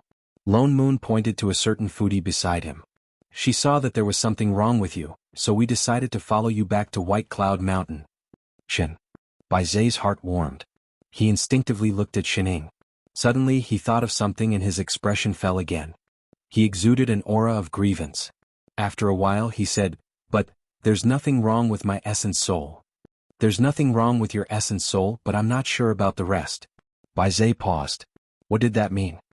There are countless demonic beasts in the lake under White Cloud Mountain, right? Lone Moon rolled his eyes at the foodie. Didn't you take Shining to see them yesterday? Those demonic beasts didn't exist before, right?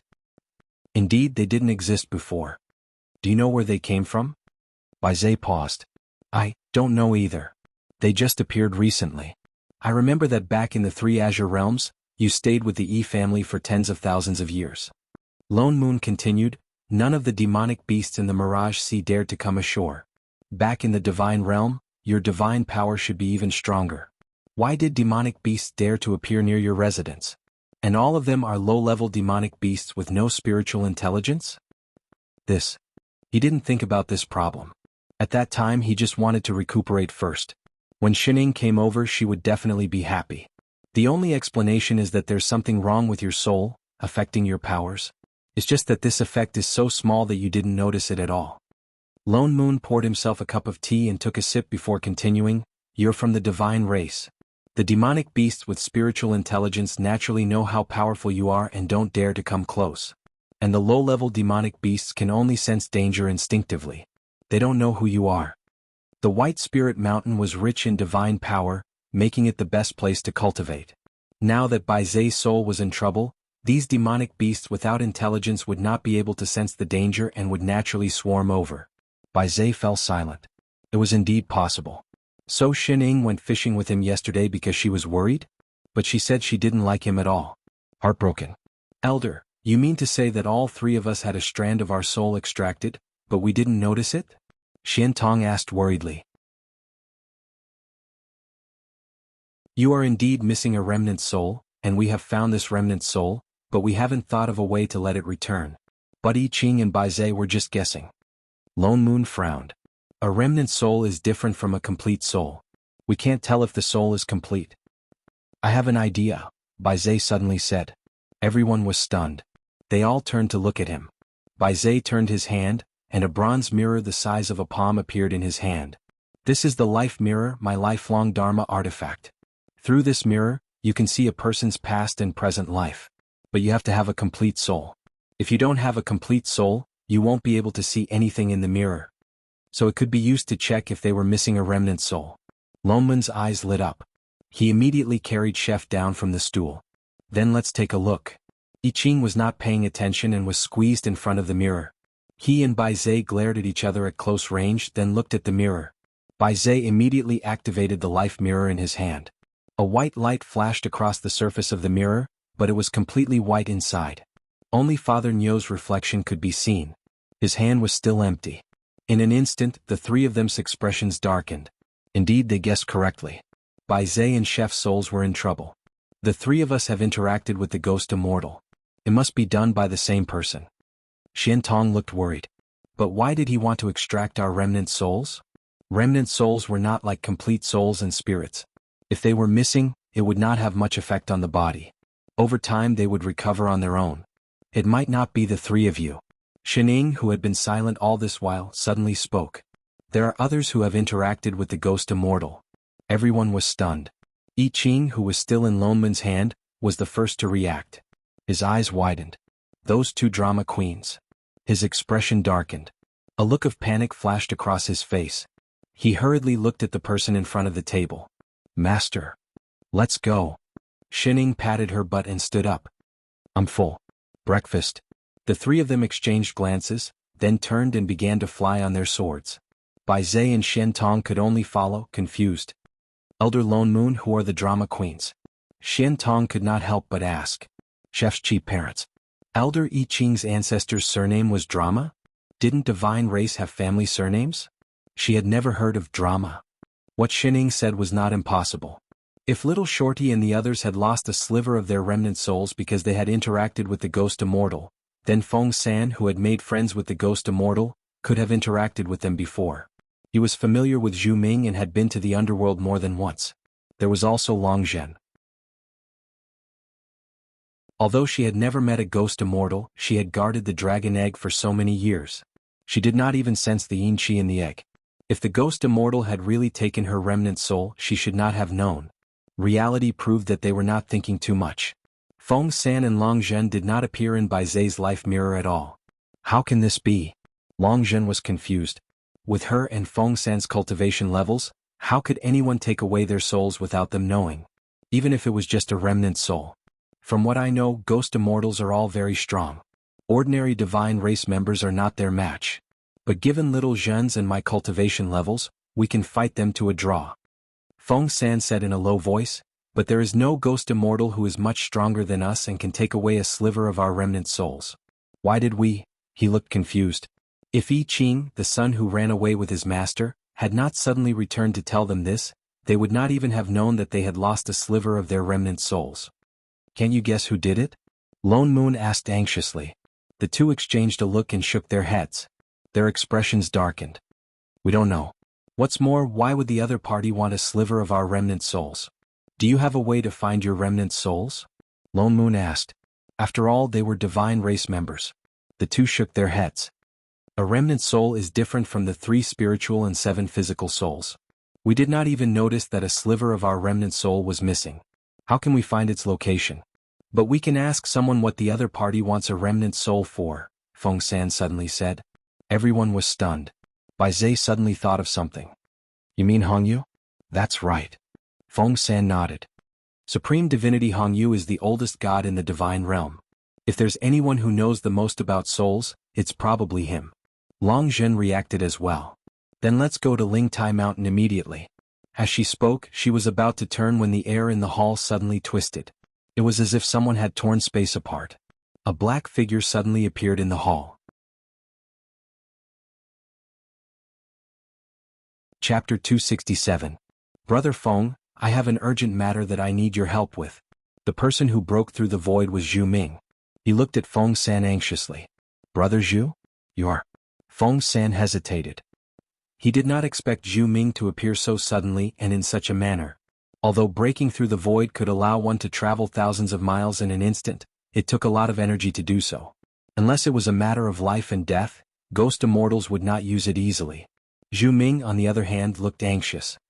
Brother Feng, may I ask where the 3 people who entered the underworld the last time are now? He stopped mid-sentence. Then he saw Shining and the others standing at the side. His eyes brightened and he immediately turned and cupped his fists. That's great. Everyone is here. Mother Feng. Something happened to Mother Feng. What happened to her? Lone Moon stepped forward and asked, shocked. I don't know what happened either. Her soul suddenly became very unstable. Zhu Ming's expression was one of panic. He scanned the area before his gaze landed on Shining. Exalted Goddess, please save Mother Feng. He had already noticed that this exalted goddess Shen's cultivation level was not as low as it seemed on the surface. If anyone could save Mother Feng, it would be them. He had no other choice, which was why he had come here. Shining and Lone Moon exchanged a look. They decided to go and take a look. After all, the fact that they were missing a remnant soul probably had something to do with Mother Feng. Let's go and take a look at Mother Feng first, Lone Moon instructed Feng San and Long Zhen. I'll have to trouble you two divine supremacies to go to the Ling Tai Mountain and ask about the remnant soul first. The two of them looked at them worriedly. But you? Feng San looked confused. He did not understand why Zhu Ming did not come here to ask for his help, but to look for his son's seemingly weak master. He wanted to stop them, but Long Zhen glared at him. He swallowed his words. Thank you, everyone. Seeing that they had agreed, Zhu Ming hurriedly thanked them. Then he anxiously led them across the void. The few of them felt their vision darken. The next moment they found themselves in the underworld. Ghostly chi filled the air and wandering souls were everywhere. In front of them was an unfamiliar palace surrounded by thick yin chi. It was obvious that this was Zhu Ming's residence. However, half of the originally tall hall had collapsed. From time to time, sharp and ear-piercing screams could be heard, and the red light of the array formation could be faintly seen inside. Mother Feng is inside, Zhu Ming said anxiously as he led everyone in. Only then did they see that the inside of the hall had been destroyed even more severely. There were broken walls everywhere, and only a restrictive array formation was lit up at the very center. The person in the formation was Mother Feng. She had reverted to her crazy self and was attacking the formation that trapped her. Her eyes were bloodshot and her face was contorted in pain. More importantly, there were 9 Mother Fengs in the formation, and from time to time, they would let out cries of resentment, hatred, and anger.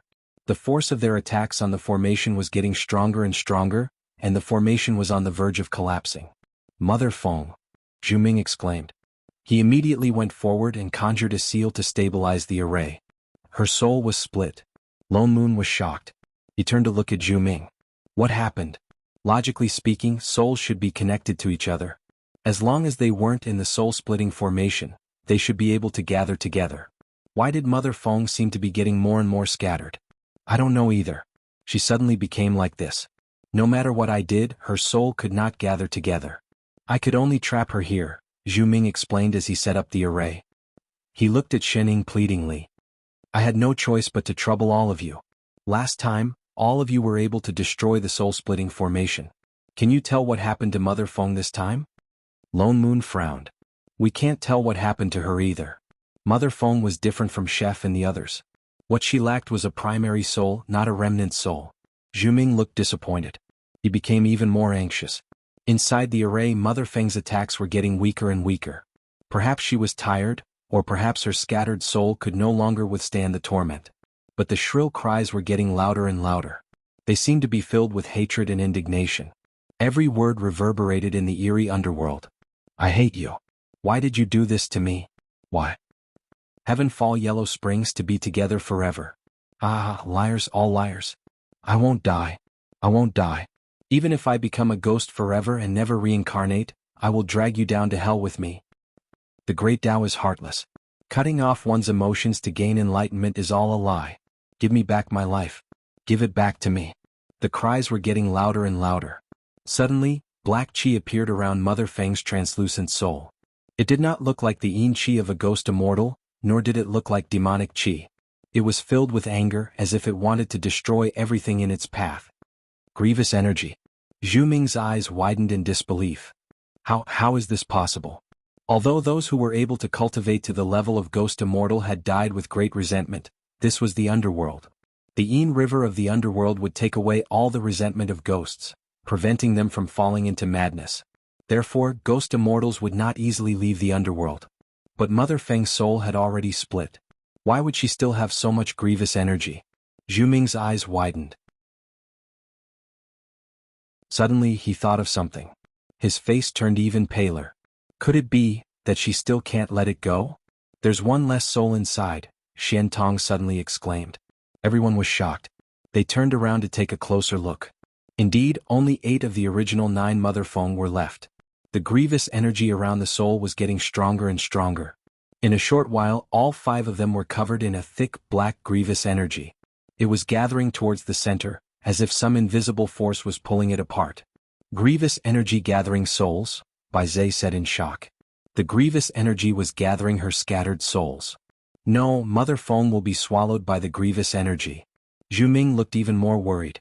He conjured a few hand seals, but there was no reaction.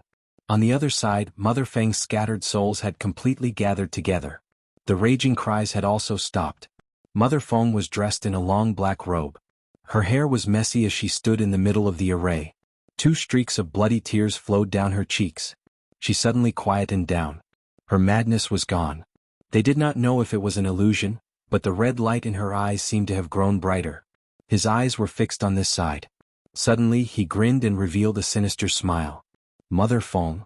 Zhu Ming subconsciously took a step forward. The smile on Mother Feng's face widened until the corners of her mouth reached her ears. Her eyes bulged so much that they looked like they were about to pop out of her eye sockets. A creepy laugh suddenly sounded. You're an accomplice too. All of you deserve to die. Give me back my life, will you? Little junior brother? You, remember? Zhu Ming's eyes widened. He froze. Mother Feng waved her sleeves. The grievous energy filled the air, accompanied by shrill cries, rushed towards Zhu Ming. Even the yin qi around them was pushed back. It looked like it was about to swallow Zhu Ming whole. Zhu Ming! Lone Moon exclaimed. He sent a beam of sword qi at Zhu Ming, pushing him away. That was how he managed to avoid the grievous energy. The ground rumbled. The palace that was already in ruins was now a pile of rubble.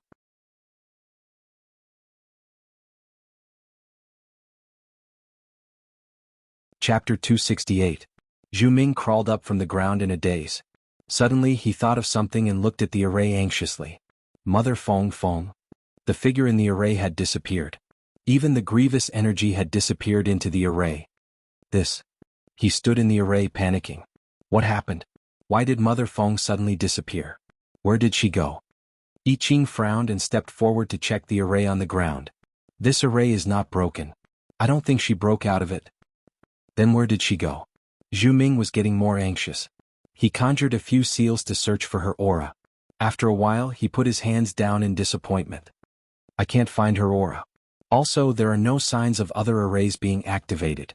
Could it be that she broke through the void? Bai Zhe asked. No. I Ching shook his head. There were no signs of any sorcery just now. Everyone's expressions were solemn. The array was not broken and there were no signs of other arrays. How did she disappear? Zhu Ming's expression was one of despair. It was as if all his energy had been sucked out of him. He fell to the ground. Where did she go? Souls can attract each other, right? Shining suddenly asked. Everyone paused and then reacted. Soul summoning technique. Mother Feng lost her primary soul? Zhu Ming said anxiously. You're saying that someone used her primary soul to summon the other souls away? But he changed his mind and his face darkened. I clearly trapped her with an array just now.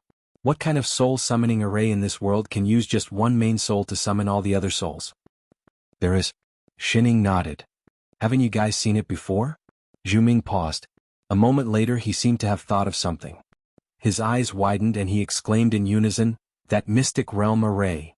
Back then, that array was able to pull Shorty from the immortal realm all the way to the divine realm with just a sliver of her remnant soul. She's in her own residence. Zhu Ming regained his senses and turned to fly to the right. Lone Moon and the others exchanged a look and flew up on their swords. Moss. I Ching turned to pull Shining onto the sword out of habit. Halfway through, he seemed to have thought of something. His body stiffened, and the look in his eyes became even more complicated. Shining, however, did not seem to notice at all.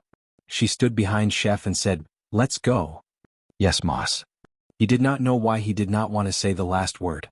He looked at Shining, confused. Seeing that she did not notice, he chased after her. Bai Zhe, on the other hand, glanced at the two of them and frowned. His face was filled with grievance. Zhu Ming seemed to be very anxious. He flew very quickly. Lone Moon frowned and glanced at Zhu Ming, who seemed to be in a state of panic. Zhu Ming had completely lost his composure. In a low voice, Lone Moon said, "Fellow Taoist Zhu, don't you think you should explain to us your relationship with Mother Feng?" Previously he had mentioned that Mother Feng was his junior sister, and it didn't seem like they were close. But now it didn't seem like that was the case. Zhu Ming's face paled. He looked at Lone Moon guiltily. A moment later he closed his eyes and sighed. It's not that I'm hiding this from you on purpose. It's just that Mother Feng is too stubborn. I'm afraid that something bad will happen to her again. That's why I purposely did not mention the past. She is indeed not my junior sister. She is my senior sister. Zhu Ming's expression became even more complicated. When she was alive, we were from the same sect. We grew up together. Later, she ascended to immortality before I did. By the time I ascended, she had already been killed by evil people. I became a ghost immortal because of her. But ghost immortals cultivate at the expense of their souls. The higher their cultivation level, the weaker their souls. Although Mother Feng managed to get her revenge after she became a ghost immortal, the hatred in her heart only deepened. Her cultivation became more and more extreme. I was worried that if this went on, her soul would dissipate one day. I wanted to persuade her to forget the past and reincarnate with me, but she refused. Zhu Ming clenched his fists by his side. His expression became even more sorrowful. After that, she lost her primary soul in an accident and forgot everything. I hoped that I could coax her to reincarnate first and then slowly find her primary soul. That was better than having her soul destroyed. But I did not expect her hatred to be so strong. Even without her primary soul, she still remembers what happened in the past. Fellow Taoist Lone Moon. Zhu Ming said seriously, I'm really sorry. I was afraid that if I brought up the past in front of Mother Feng, I might agitate her. That's why I did not tell her about what happened between us. Her soul is extremely weak now. It could dissipate at any time. If we don't send her to reincarnation soon, I'm afraid she won't have the chance to reincarnate again. Lone Moon looked at him, unsure of what he meant. He did not continue asking. Zhu Ming flew even faster. Mother Feng's residence was not far. In less than 10 minutes they arrived. At that moment there was a red light in front of them. Large numbers of wandering souls were fleeing in panic. Several arrays lit up where the palace used to be. They could vaguely make out the entrance to the mystic realm. Mother Feng! Zhu Ming exclaimed. He rushed toward the entrance of the mystic realm. Zhu! Lone Moon wanted to stop him, but it was too late. He could only turn around and give the others a look, reminding them to set up a defensive array. Then he followed Zhu Ming in. In an instant, a red light filled their vision. It was still the small mystic realm that was full of arrays. But now there was Yinqi everywhere. The array that Xining had destroyed had been repaired, and many changes had been made to it. Mother Feng was trapped in the middle of the array. She looked like she was in agony. Her body became fainter and fainter, as if she was about to disappear. A man was floating above the array.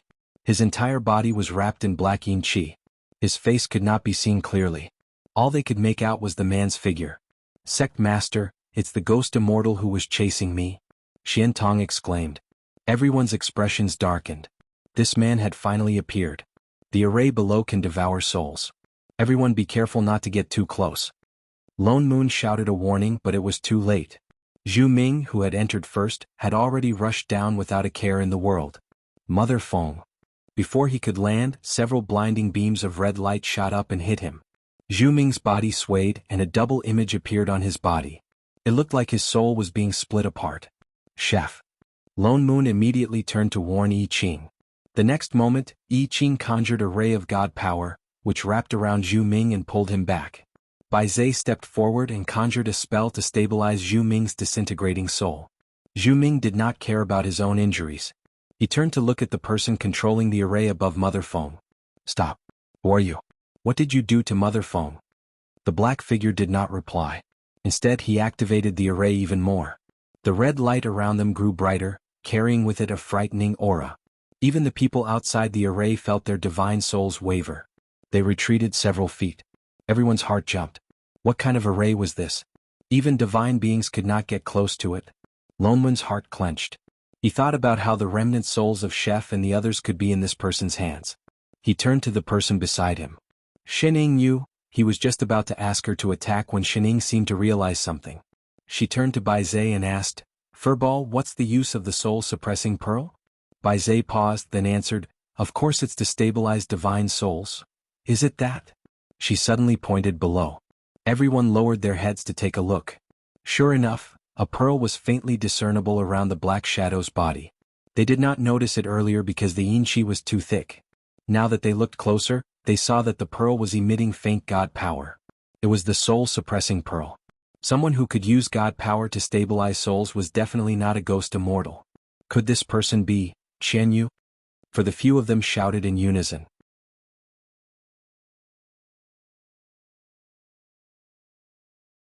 Chapter 269. The black figure paused, and even the red light around it seemed to slow down. In the next moment, the black chi around the figure disappeared, slowly turning into light blue God power. A face that looked exactly like Father Nyo's appeared. I thought that you would only realize it after a while, Qian Yu said coldly. Qian Yu said coldly. She raised her head and looked over as if she did not want to hide anything anymore. That's fine too. Let's all become sacrifices for this array. With that, he suddenly waved his hand at everyone. Immediately, the exit of the mystic realm behind them closed, and an array that looked exactly like the one below appeared in the sky. Before they could react, they felt their bodies become heavy. Their internal auras became unstable and they could not even fly on their swords. They fell from the sky. The red light of the array became even brighter, turning the surroundings blood red. Everyone felt their primordial spirits become unstable, as if they were about to break out of their bodies. Bai Zhe forced himself to set up an array and pulled everyone inside. Only then did the feeling of their souls being cut up stop. You've been hiding your cultivation all this time. Bai Zhe looked at Qian Yu in shock as he supported the array. He had fought with Qian Yu more than 100 times. He knew his cultivation best. Qian Yu still looked serious and upright. It's not that I've been hiding my cultivation, it's just that I'm not the same as before. It's all thanks to your remnant soul. So it was you who took away everyone's remnant soul? Xian Tong exclaimed. Qian Yu's expression darkened. He took a deep breath and said, "It's said that the Bai Zhe family is the only divine race that has existed since the beginning of the world. They were born in the chaos and were the divine beasts that the three gods of creation used to chase away ghosts. Souls are different from other people's. If I want to activate this array, I need your remnant soul." You need my remnant soul to increase your cultivation? Only when I'm strong enough can I do what I want. But now, it's not enough. He frowned as if he had made up his mind about something. Suddenly, he waved his hand in the direction of the crowd. Lone Moon felt a strong suction force, and his body flew out uncontrollably. The next moment he was in Qian Yu's hand. Father Nyo. Lone Moon. Everyone was shocked, but Qian Yu had already struck Lone Moon's chest with her palm. She used all of her strength in an attempt to pull Lone Moon's soul out of his body. With a flash of red light, he suddenly withdrew his hand. However, nothing happened. Not even half a shadow of Lone Moon's body floated out, not to mention his soul. The two of them maintained the posture of one grabbing and the other being grabbed, staring at each other. Lone Moon, Qian Yu, everyone, the scene was a little awkward. How is this possible? Qian Yu's face was filled with disbelief. The red light reappeared in her hand and she tried again. Other than messing up the other party's clothes a little, there was no other reaction. Even Lone Moon looked at his chest in confusion. It seems like your soul system is incompatible with ours. Suddenly, a clear female voice rang in his ears. Qian Yu was shocked. He turned his head abruptly, only to realize that a woman had appeared beside him out of nowhere. She looked somewhat familiar and she was looking at him with narrowed eyes. It was clearly a very casual glance, but he felt as if a huge pressure was pressing down on him. Who are you? His heart sank. He did not have time to think about when she came over. The other party suddenly smiled, pointed at the person in his hand and said, "This is my father Nyo." With that said, she turned her hand and grabbed him by the collar. The next moment he felt the world spin around him and everything went black. With a loud bang, Qian Yu's entire body was thrown into the air, and then he landed heavily on the ground. Then, one sound after another could be heard. The array on the ground began to crack. In a short while, the array of the entire mystic realm had completely collapsed, and the red light was extinguished. Lone Moon stood up with a lingering fear in his heart. He glared at the person next to him who was playing whack-a-mole, and the fire in his heart began to burn. Damn it, next time you want to save someone, can you be faster? My soul was almost sucked out. It can't be. Shining stopped. So many people had lost a remnant soul, except for Father Nyo and herself. This proved that Qian Yu could not suck out their souls at all. Lone Moon paused. You mean you knew from the start that he could not suck out my soul but you did not tell me? Was it that obvious? Don't mind such small details. Small details my ass. Motherf asterisk her, Supreme Divinity Bai Zhe! Xian Tong suddenly exclaimed. Sect Master. The two of them turned to look, only to see Bai Zhe suddenly wobble as if he could not stand properly. He squatted down, his face drained of all color. Furball? What's going on? Lone Moon hurried back and checked his meridians. His eyes widened. Why is his primordial spirit injured? He was fine just now. Mother Feng. Zhu Ming exclaimed as well. Although the array had been destroyed, Mother Feng's soul did not stop dissipating. Instead, it became even more transparent, as if it would shatter at the slightest touch.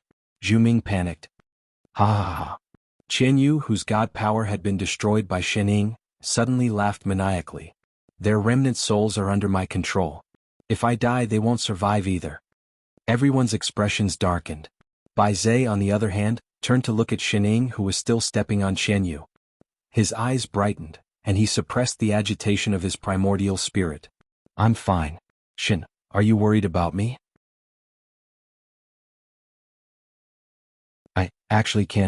Actually, you can shut up. Before he could finish, I Ching squeezed in between them, his expression dark. He interrupted, My master does not have god power. If you don't want to die, hurry up and recover. It's just a remnant soul. I'm fine. Shen, I'm the only divine being here. No one else can help you. I don't need your help. Hey, Supreme Divinity, don't stand on ceremony. Bai Zhe, annoying. I Ching, little b asterisk tc. Crackle, crackle, crackle. The air crackled with electricity. Lone Moon, Shen Ying, Xian Tong, they could still quarrel. Looks like he's really fine. Undersir, Mother Feng. Mother Feng was in a terrible state. Bai Zhe was just a remnant soul, while Mother Feng was the primary soul. Shen Ying looked back and forth between the two of them. She did not want to continue fighting. Qian Yu, Mother Feng has no grudge against you. Why are you doing this? Zhu Ming asked angrily. Qian Yu snorted. Ghost immortals should not exist in this world. I'm doing this for the entire divine realm. You. Zhu Ming was livid. He clearly did not believe Shen Ying's explanation. He summoned his weapon and was about to snatch the primary soul back. Mother Feng, who was in a frenzy in his arms, suddenly rushed out. Her almost transparent body was suddenly filled with grievous energy. The blackness was so thick that it looked like ink was about to drip out of it. Tears of blood flowed out of her eyes as she rushed towards Qian Yu. Bian Xinchen, return my life.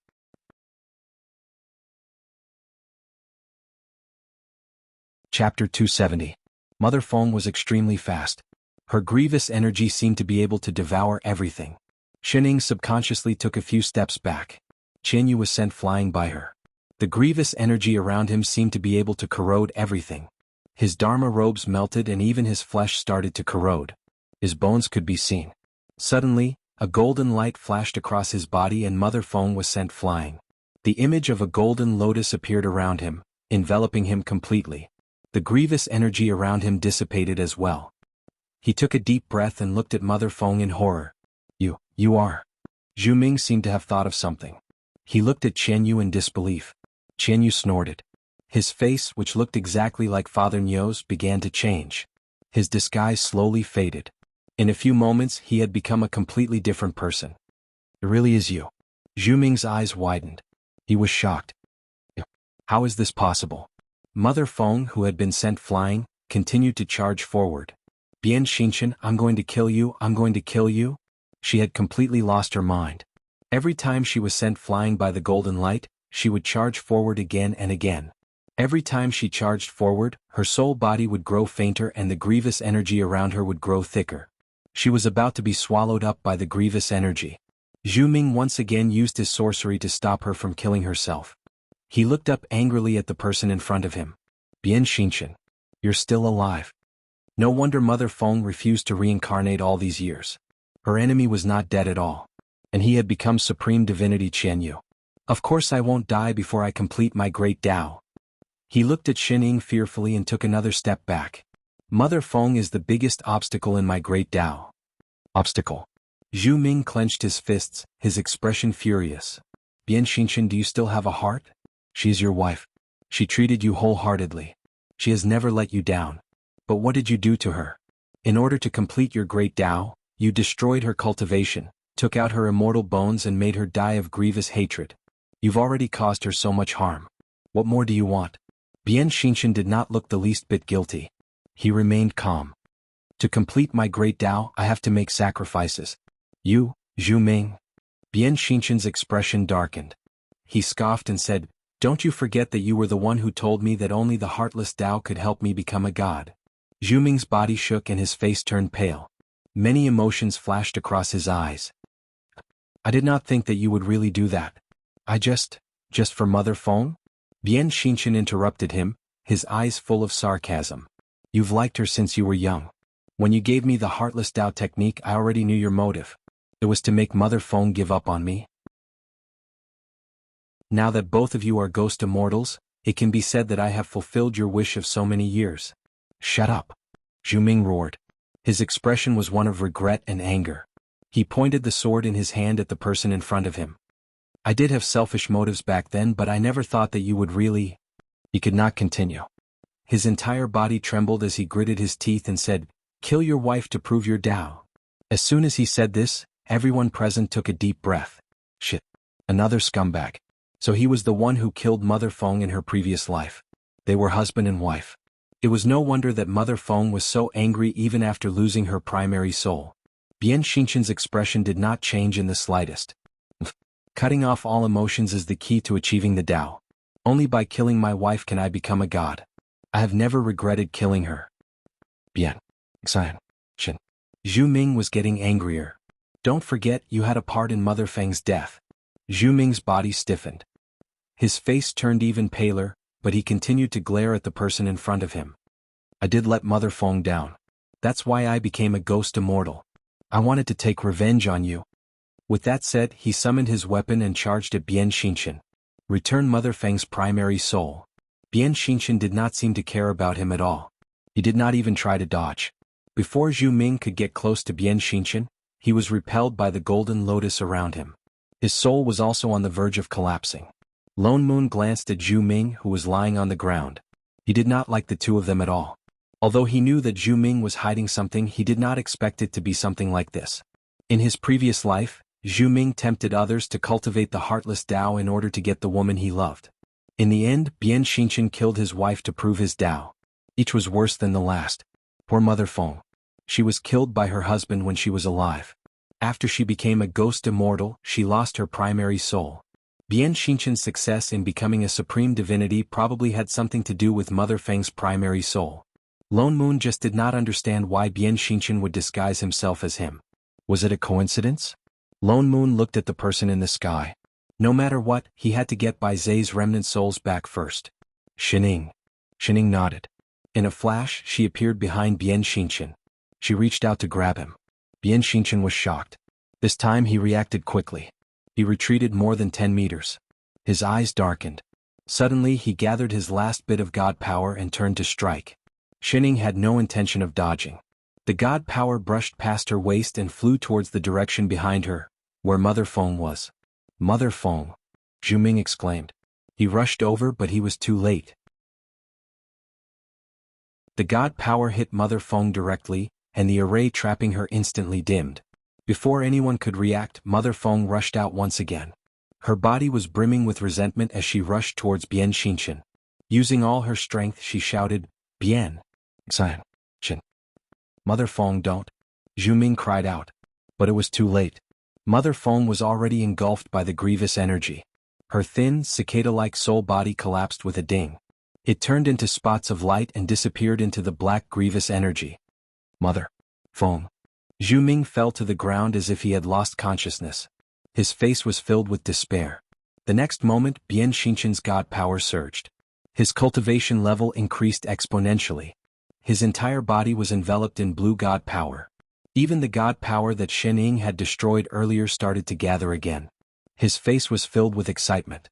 Indeed, she's the only obstacle in my way of achieving the great Tao. Only when she disappears can I cultivate the heartless Tao and become the only true god in the divine realm. Ha! His expression became more and more excited, and the divine power around him became thicker and thicker. The pressure that filled the sky came crashing down on everyone, and everyone felt their blood boiling. Shorty, who had the lowest cultivation level, fell to one knee and spat out a mouthful of blood.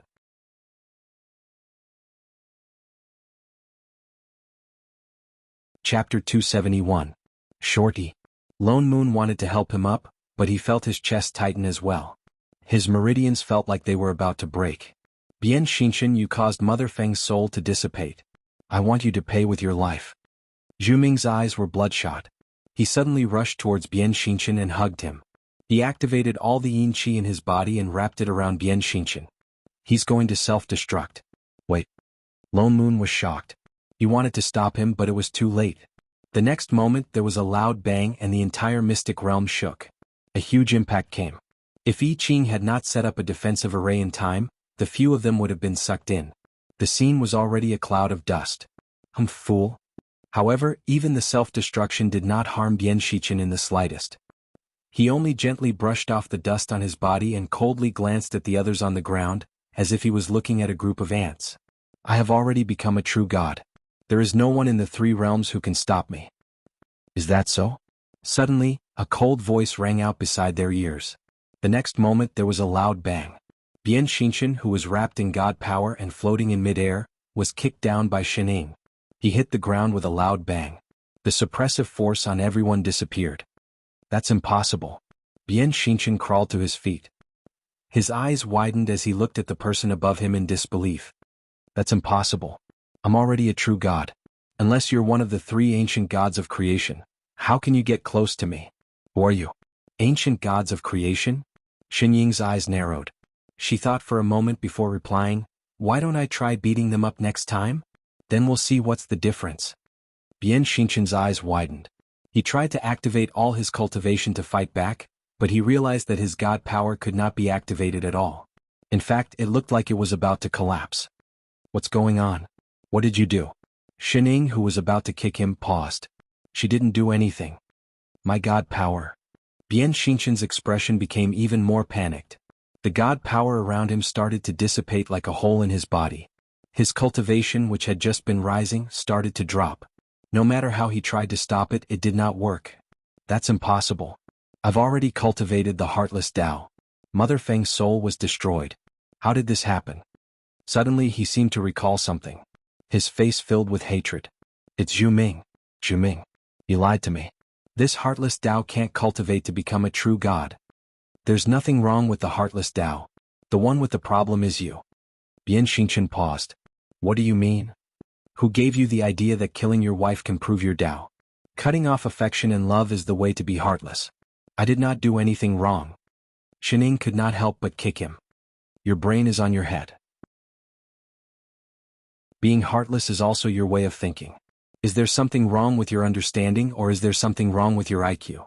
Do you think that killing the person you like will break your love? You're the one who's moved, and you're also the one who's in love. If you want to be heartless, why don't you castrate yourself first? It's none of your wife's business. In the end, it's just an excuse that you can't bear to do it to yourself. No, killing his wife to prove his Tao? Are you a professional hater of the main street? Forget it, the great Tao has never lacked girls, it doesn't need your wife's life. I'm not wrong. The next time you cultivate, read more books. She suggested seriously. Otherwise, you'll become a scum who won't even let his wife go. Shut up. Bien Xinshan retorted loudly, but his face was getting paler and paler. There was no way he could stop his god power from flowing out of his body. His cultivation level was dropping too, to the point where it could not even compare to a small god's. My cultivation level, no. Chef, come here. Shining could not be bothered with him. She gestured to the people over there, pointing at the man who was desperately trying to hold on to something on the ground. Summon a soul. I don't know how. Summon a soul? I Ching paused, but still conjured a spell and sent it over. Bien Xinshan could not resist I Ching's spell at all. Instantly, a virtual image of a woman floated out of his body, floating in front of everyone. Mother Feng. The few of them exclaimed. This was Mother Feng's primary soul. They did not expect her to be in his body. Perhaps because the rest of her soul had already dissipated, Mother Feng's primary soul had already fallen into a deep sleep. Her eyes were closed and she looked very peaceful. She did not look like she was before, her face full of blood and tears. Lone Moon quickly conjured a spell and kept Mother Feng's primary soul. Although there was only a sliver of her primary soul left, as long as she was placed in the river of forgetfulness, the power of samsara would be able to repair her soul one day. As for Bian Xinchen, the moment Mother Feng's primary soul left his body, his cultivation level dropped even further. All the blue god power in his body disappeared. In an instant, his cultivation level was even lower than Xian Tong's. Everyone frowned. Suddenly, they understood why he wanted Mother Feng's primary soul. Just as Shen Ying had said, he killed his wife to prove his Dao. He did not cultivate the heartless Dao. Perhaps he even helped Mother Feng. The moment Mother Feng died, she no longer had any feelings for him. That was why she could cultivate to become a ghost immortal in the underworld. Perhaps Bian Xinchen's cultivation level increased greatly the moment he killed Mother Feng. But as time passed, he must have discovered something wrong. That was why he tried his best to seal Mother Feng's primary soul in his body. His cultivation level came from Mother Feng. That's strange. Where are the remnant souls of the others? Lone Moon asked anxiously. He conjured a few soul-summoning spells, but there was no sign of the other remnant souls. There was only Mother Feng's primary soul in Bian Xinchen's body. Ha ha ha ha. Bian Xinchen suddenly laughed maniacally. His eyes were filled with hatred as he looked at them. Do you think I set up this mystic realm just to kill Mother Feng? What do you mean? Lone Moon's heart sank. So what if you got Mother Feng's primary soul? Soon all of you will be like her, never to be reincarnated. He laughed even more maniacally. If I can't become a true god, all of you will die with me. What did you say? Everyone was shocked. Bian Xinchen conjured a spell. The next moment, his body and his soul began to crack like glass. He disappeared in front of everyone's eyes. This is a sacrifice, Bai Zhe exclaimed. Before anyone could react, the ground suddenly shook, and the entire mystic realm began to collapse. Faint rumbling sounds, each louder than the last, could be heard, and bursts of red light shone from above. What's wrong? It's outside. Lone Moon looked up and shouted, this mystic realm is going to collapse. Let's get out.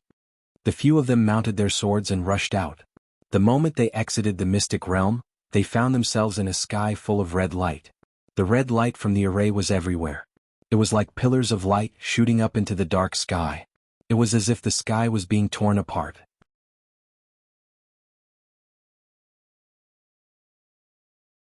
Chapter 272. Bian Xinchen used his soul as a sacrifice just now. He must have activated some array. Bai Zhe shouted, gesturing for everyone to rush out of the red light.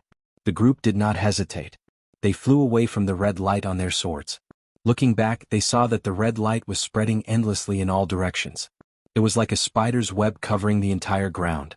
Streaks of red light shot up into the sky, dyeing the entire divine underworld red. The shaking of the ground became more and more obvious.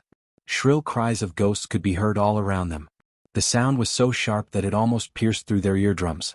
The wandering souls that had been wandering around seemed to be in great pain. They began to flee in all directions. There are many auras over there. I Ching suddenly pointed to the right. Right where the two realms meet. The group exchanged a look. Let's go. They turned and flew in the direction of the divine underworld.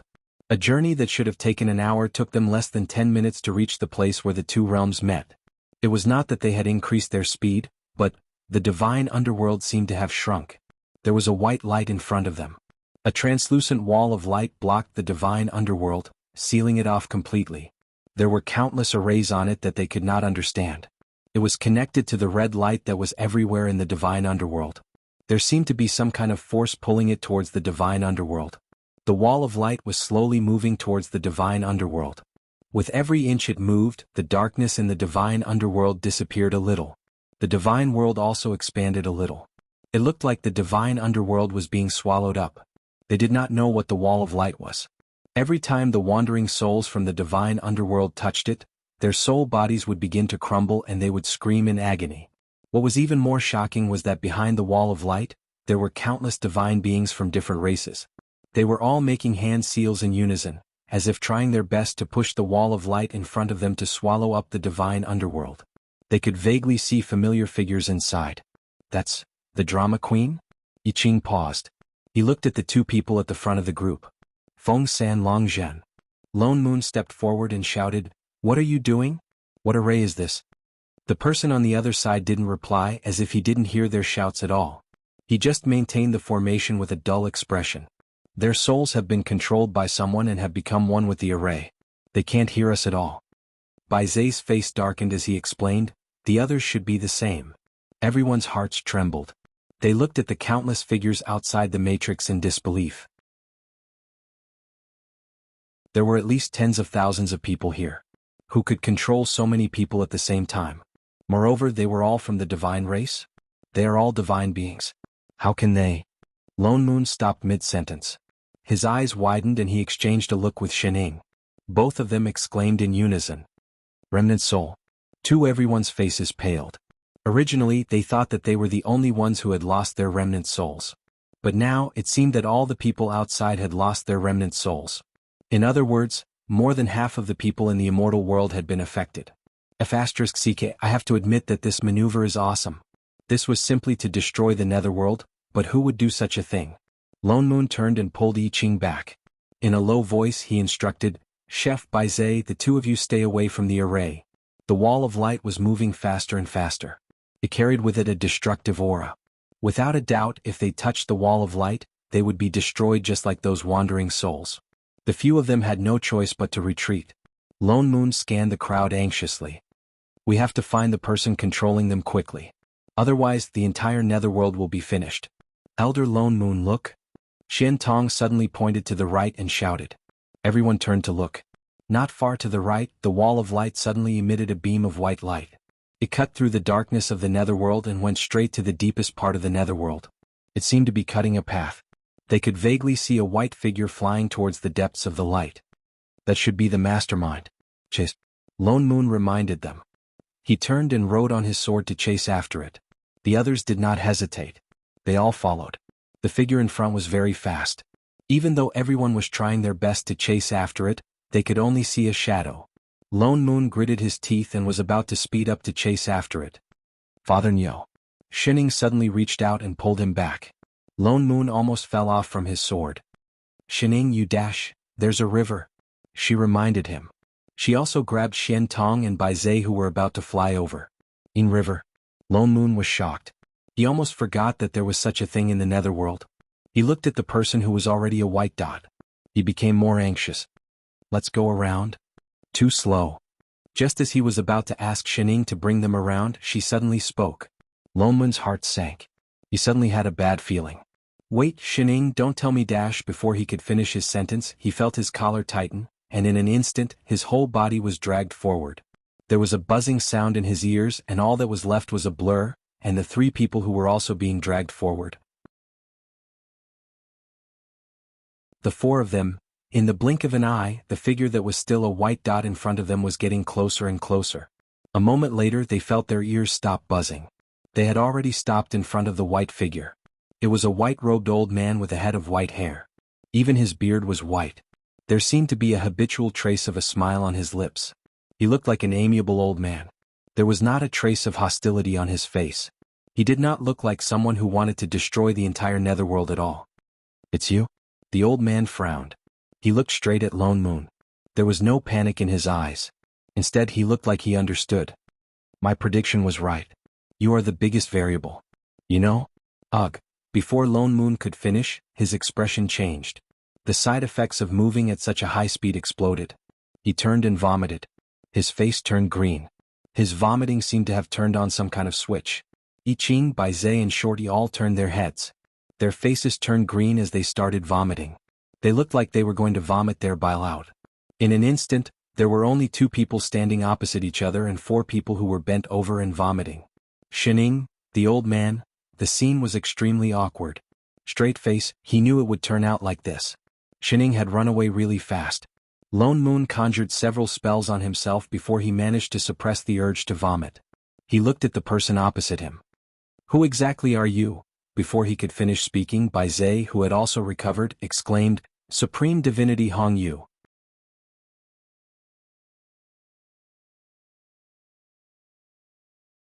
Chapter 273. The man snapped out of his trance and smiled at Bai Zai. Supreme Divinity Bai Zai, it's been a long time. Why are you here? Bai Zai could not believe his eyes. He had known Hong Yu for so many years. The other party had always been unconcerned about anything and had always been so kind. Although he was the person with the highest cultivation level in the divine world, he could not even bear to hurt the wild beasts. He could even share his cultivation techniques with others. Hongyu, you really want to destroy the underworld? Hongyu's smile deepened. He had no intention of hiding it at all. This is my lifelong wish. Why? He had never thought that the person who wanted to destroy the underworld would be him. Everything I do is for the people of the three realms. People? Without the underworld, how can the people of the three realms reincarnate? I don't want to reincarnate? Bai Zhe was shocked. What do you mean? Hongyu looked calm. His eyes darkened. A moment later he said, Bai Zhe, I'm different from you. I've been alive since ancient times. I've watched my friends and family leave me one by one. No matter if they were friends or foes in life, once they reincarnated, everything is gone. I'm the only one left. Although their souls are the same, they are no longer the people they were before. I've always been thinking about how I can find them. He sighed as if recalling something from the past. A look of loss flashed across his eyes. In this world, be it humans, immortals or gods, nothing lasts forever. Neither immortals nor gods can. Neither immortals nor gods can. One day we will all die and enter reincarnation to become someone else. His eyes darkened as he looked at the crowd. Everyone in the three realms pursues eternal life. Mortals want to ascend to become immortals, immortals want to become gods. As for the gods, they would still fall. I'm the only one left from the first batch of ancient gods. Does anyone still remember the ancient Qilin and the black tortoise? I've always wondered why we still came to an end when we had an unlimited lifespan. He suddenly smiled. He looked as kind as ever and his body was still glowing faintly.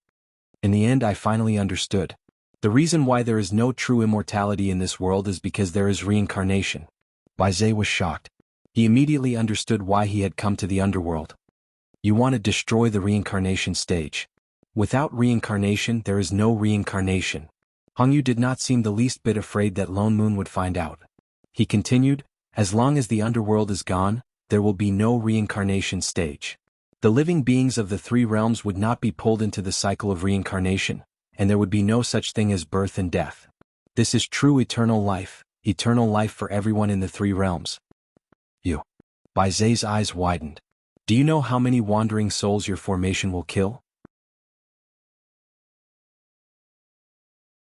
Without the reincarnation platform, they will not be able to reincarnate again. They will disappear from this world forever. A look of pity flashed across Hongyu's face.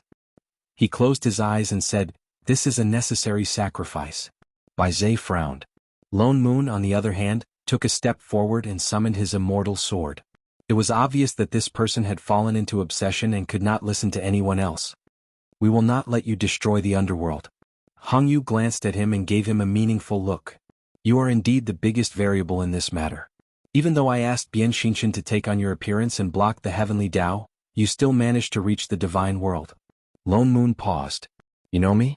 Bai Zhe should not have seen him before. I just predicted that you were once my biggest obstacle. He smiled as if he no longer cared about Lone Moon's existence. But now that things have come to this, you can no longer stop me. Before Lone Moon could figure out what he meant, Hongyu suddenly waved his hand. Instantly, a transparent crystal ball appeared in his hand. There was a flash of white light inside. A huge suppressive force came pressing towards them. Everyone was forced to take a step back, but Hongyu had already turned and flew forward. Stop. Holy shit. Bai Zhe, what are you doing? Just as he was about to stop Hongyu, Bai Zhe suddenly turned around with his sword and attacked him. He instinctively dodged, but the other party attacked again. Bai Zhe, you don't really believe him, do you? Chef, help. He was just about to call for Chef's help when he turned around and his eyes widened. Chef had unsheathed his sword, but he was not helping Hongyu.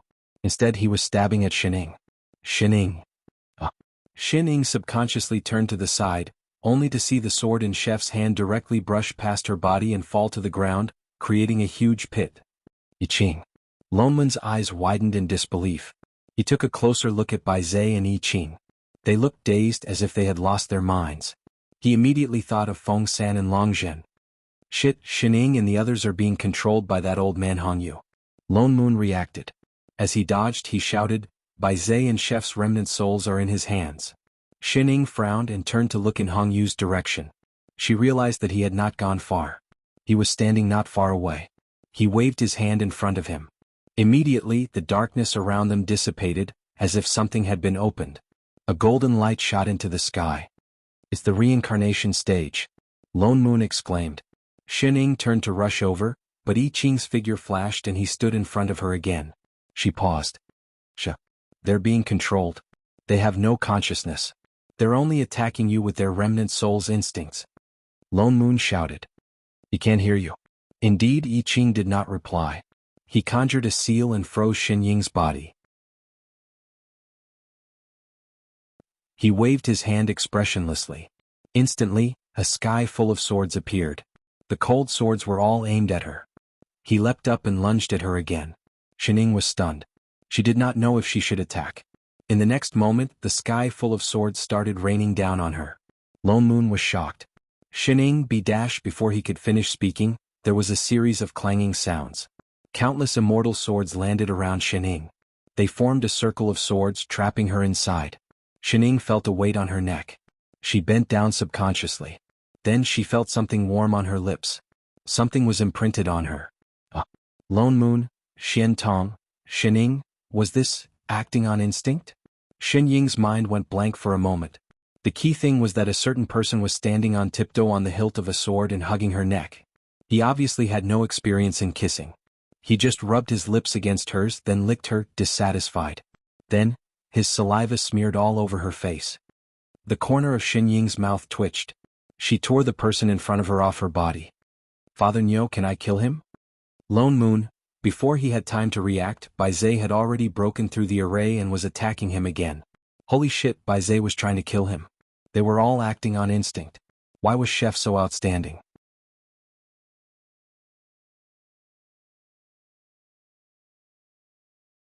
Chapter 274. Help. He had no choice but to turn to Xining for help. Xining did not hesitate.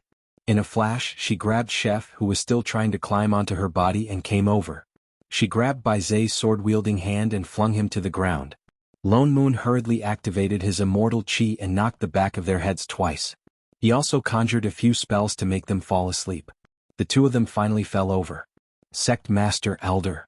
Xian Tong pointed in front of her in a panic. The two of them looked up. Not far in front of them there was already a huge patch of white light. They could vaguely make out many figures. The array had already forced them here. So fast. Lone Moon hurriedly turned to look at Hong Yu. He was already standing on the reincarnation stage, surrounded by all sorts of unfamiliar array formations. The pearl that he had used to control Bai Zhe and Chef was floating on the reincarnation stage, glowing with a blinding white light. There seemed to be a huge amount of energy inside it that was about to explode. Everyone's remnant souls must be inside there. He's trying to make that soul pearl explode. Lone Moon's face paled. He exchanged a look with Xining and rushed over. Lone Moon activated all the sword chi in his body and swung his sword at Hong Yu, who was in the middle of setting up an array. Just as the huge sword chi was about to hit Hong Yu waved his hand and a wave of god power dissipated the sword chi. I told you, you can't stop me. Hong Yu's expression darkened. Lone Moon smiled and pointed in front of him. I can't, but she can. Hong Yu turned back to see that Xining was already standing on the reincarnation stage. She reached out and scooped up the pearl that was floating on the stage. How can this be? Hong Yu was shocked. Finally, a hint of anger appeared on his face. Put the soul pearl down. Immediately, the sky filled with wind blades attacked Xining. Xining, be careful of the soul pearl. Lone Moon shouted.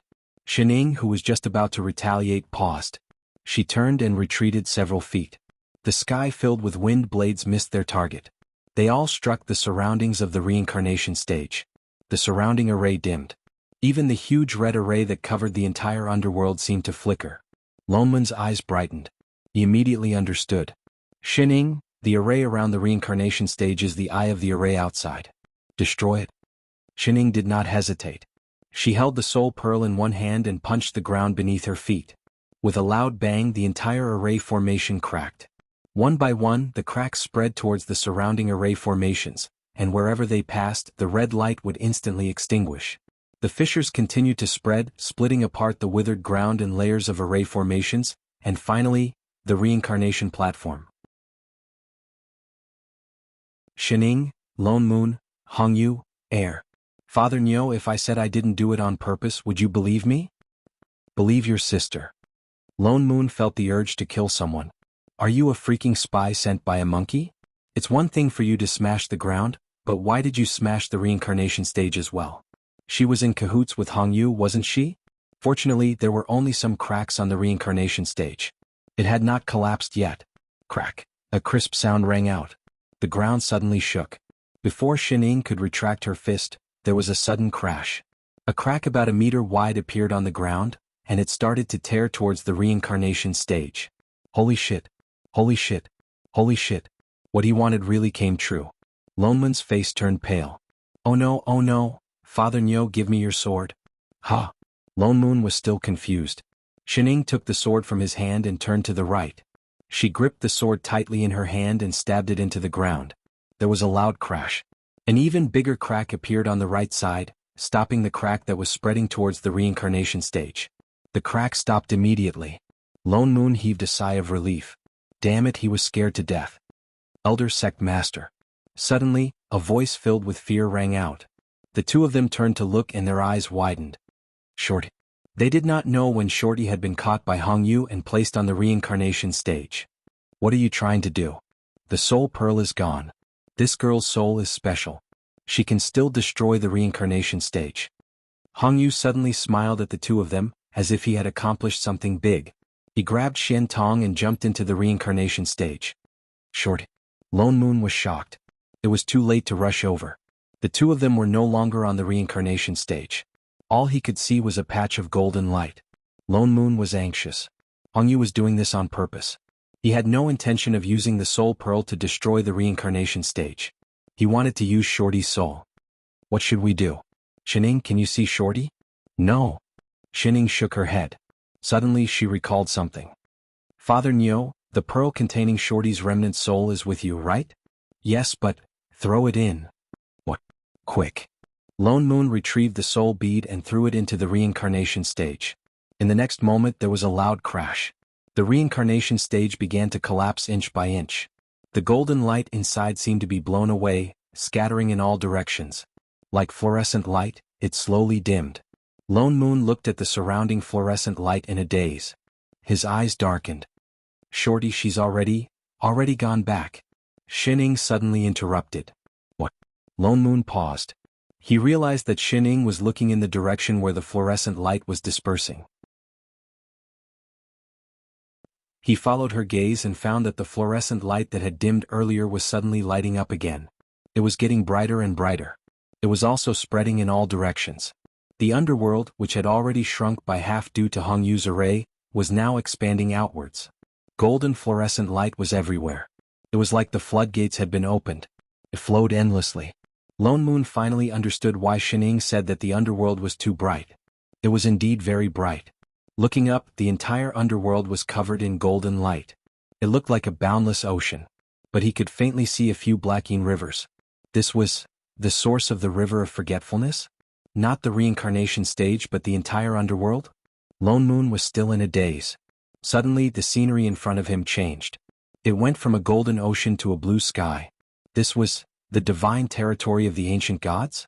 Sect Master Elder Lone Moon. A familiar voice sounded from behind. Lone Moon turned back to see a familiar figure walking over from afar.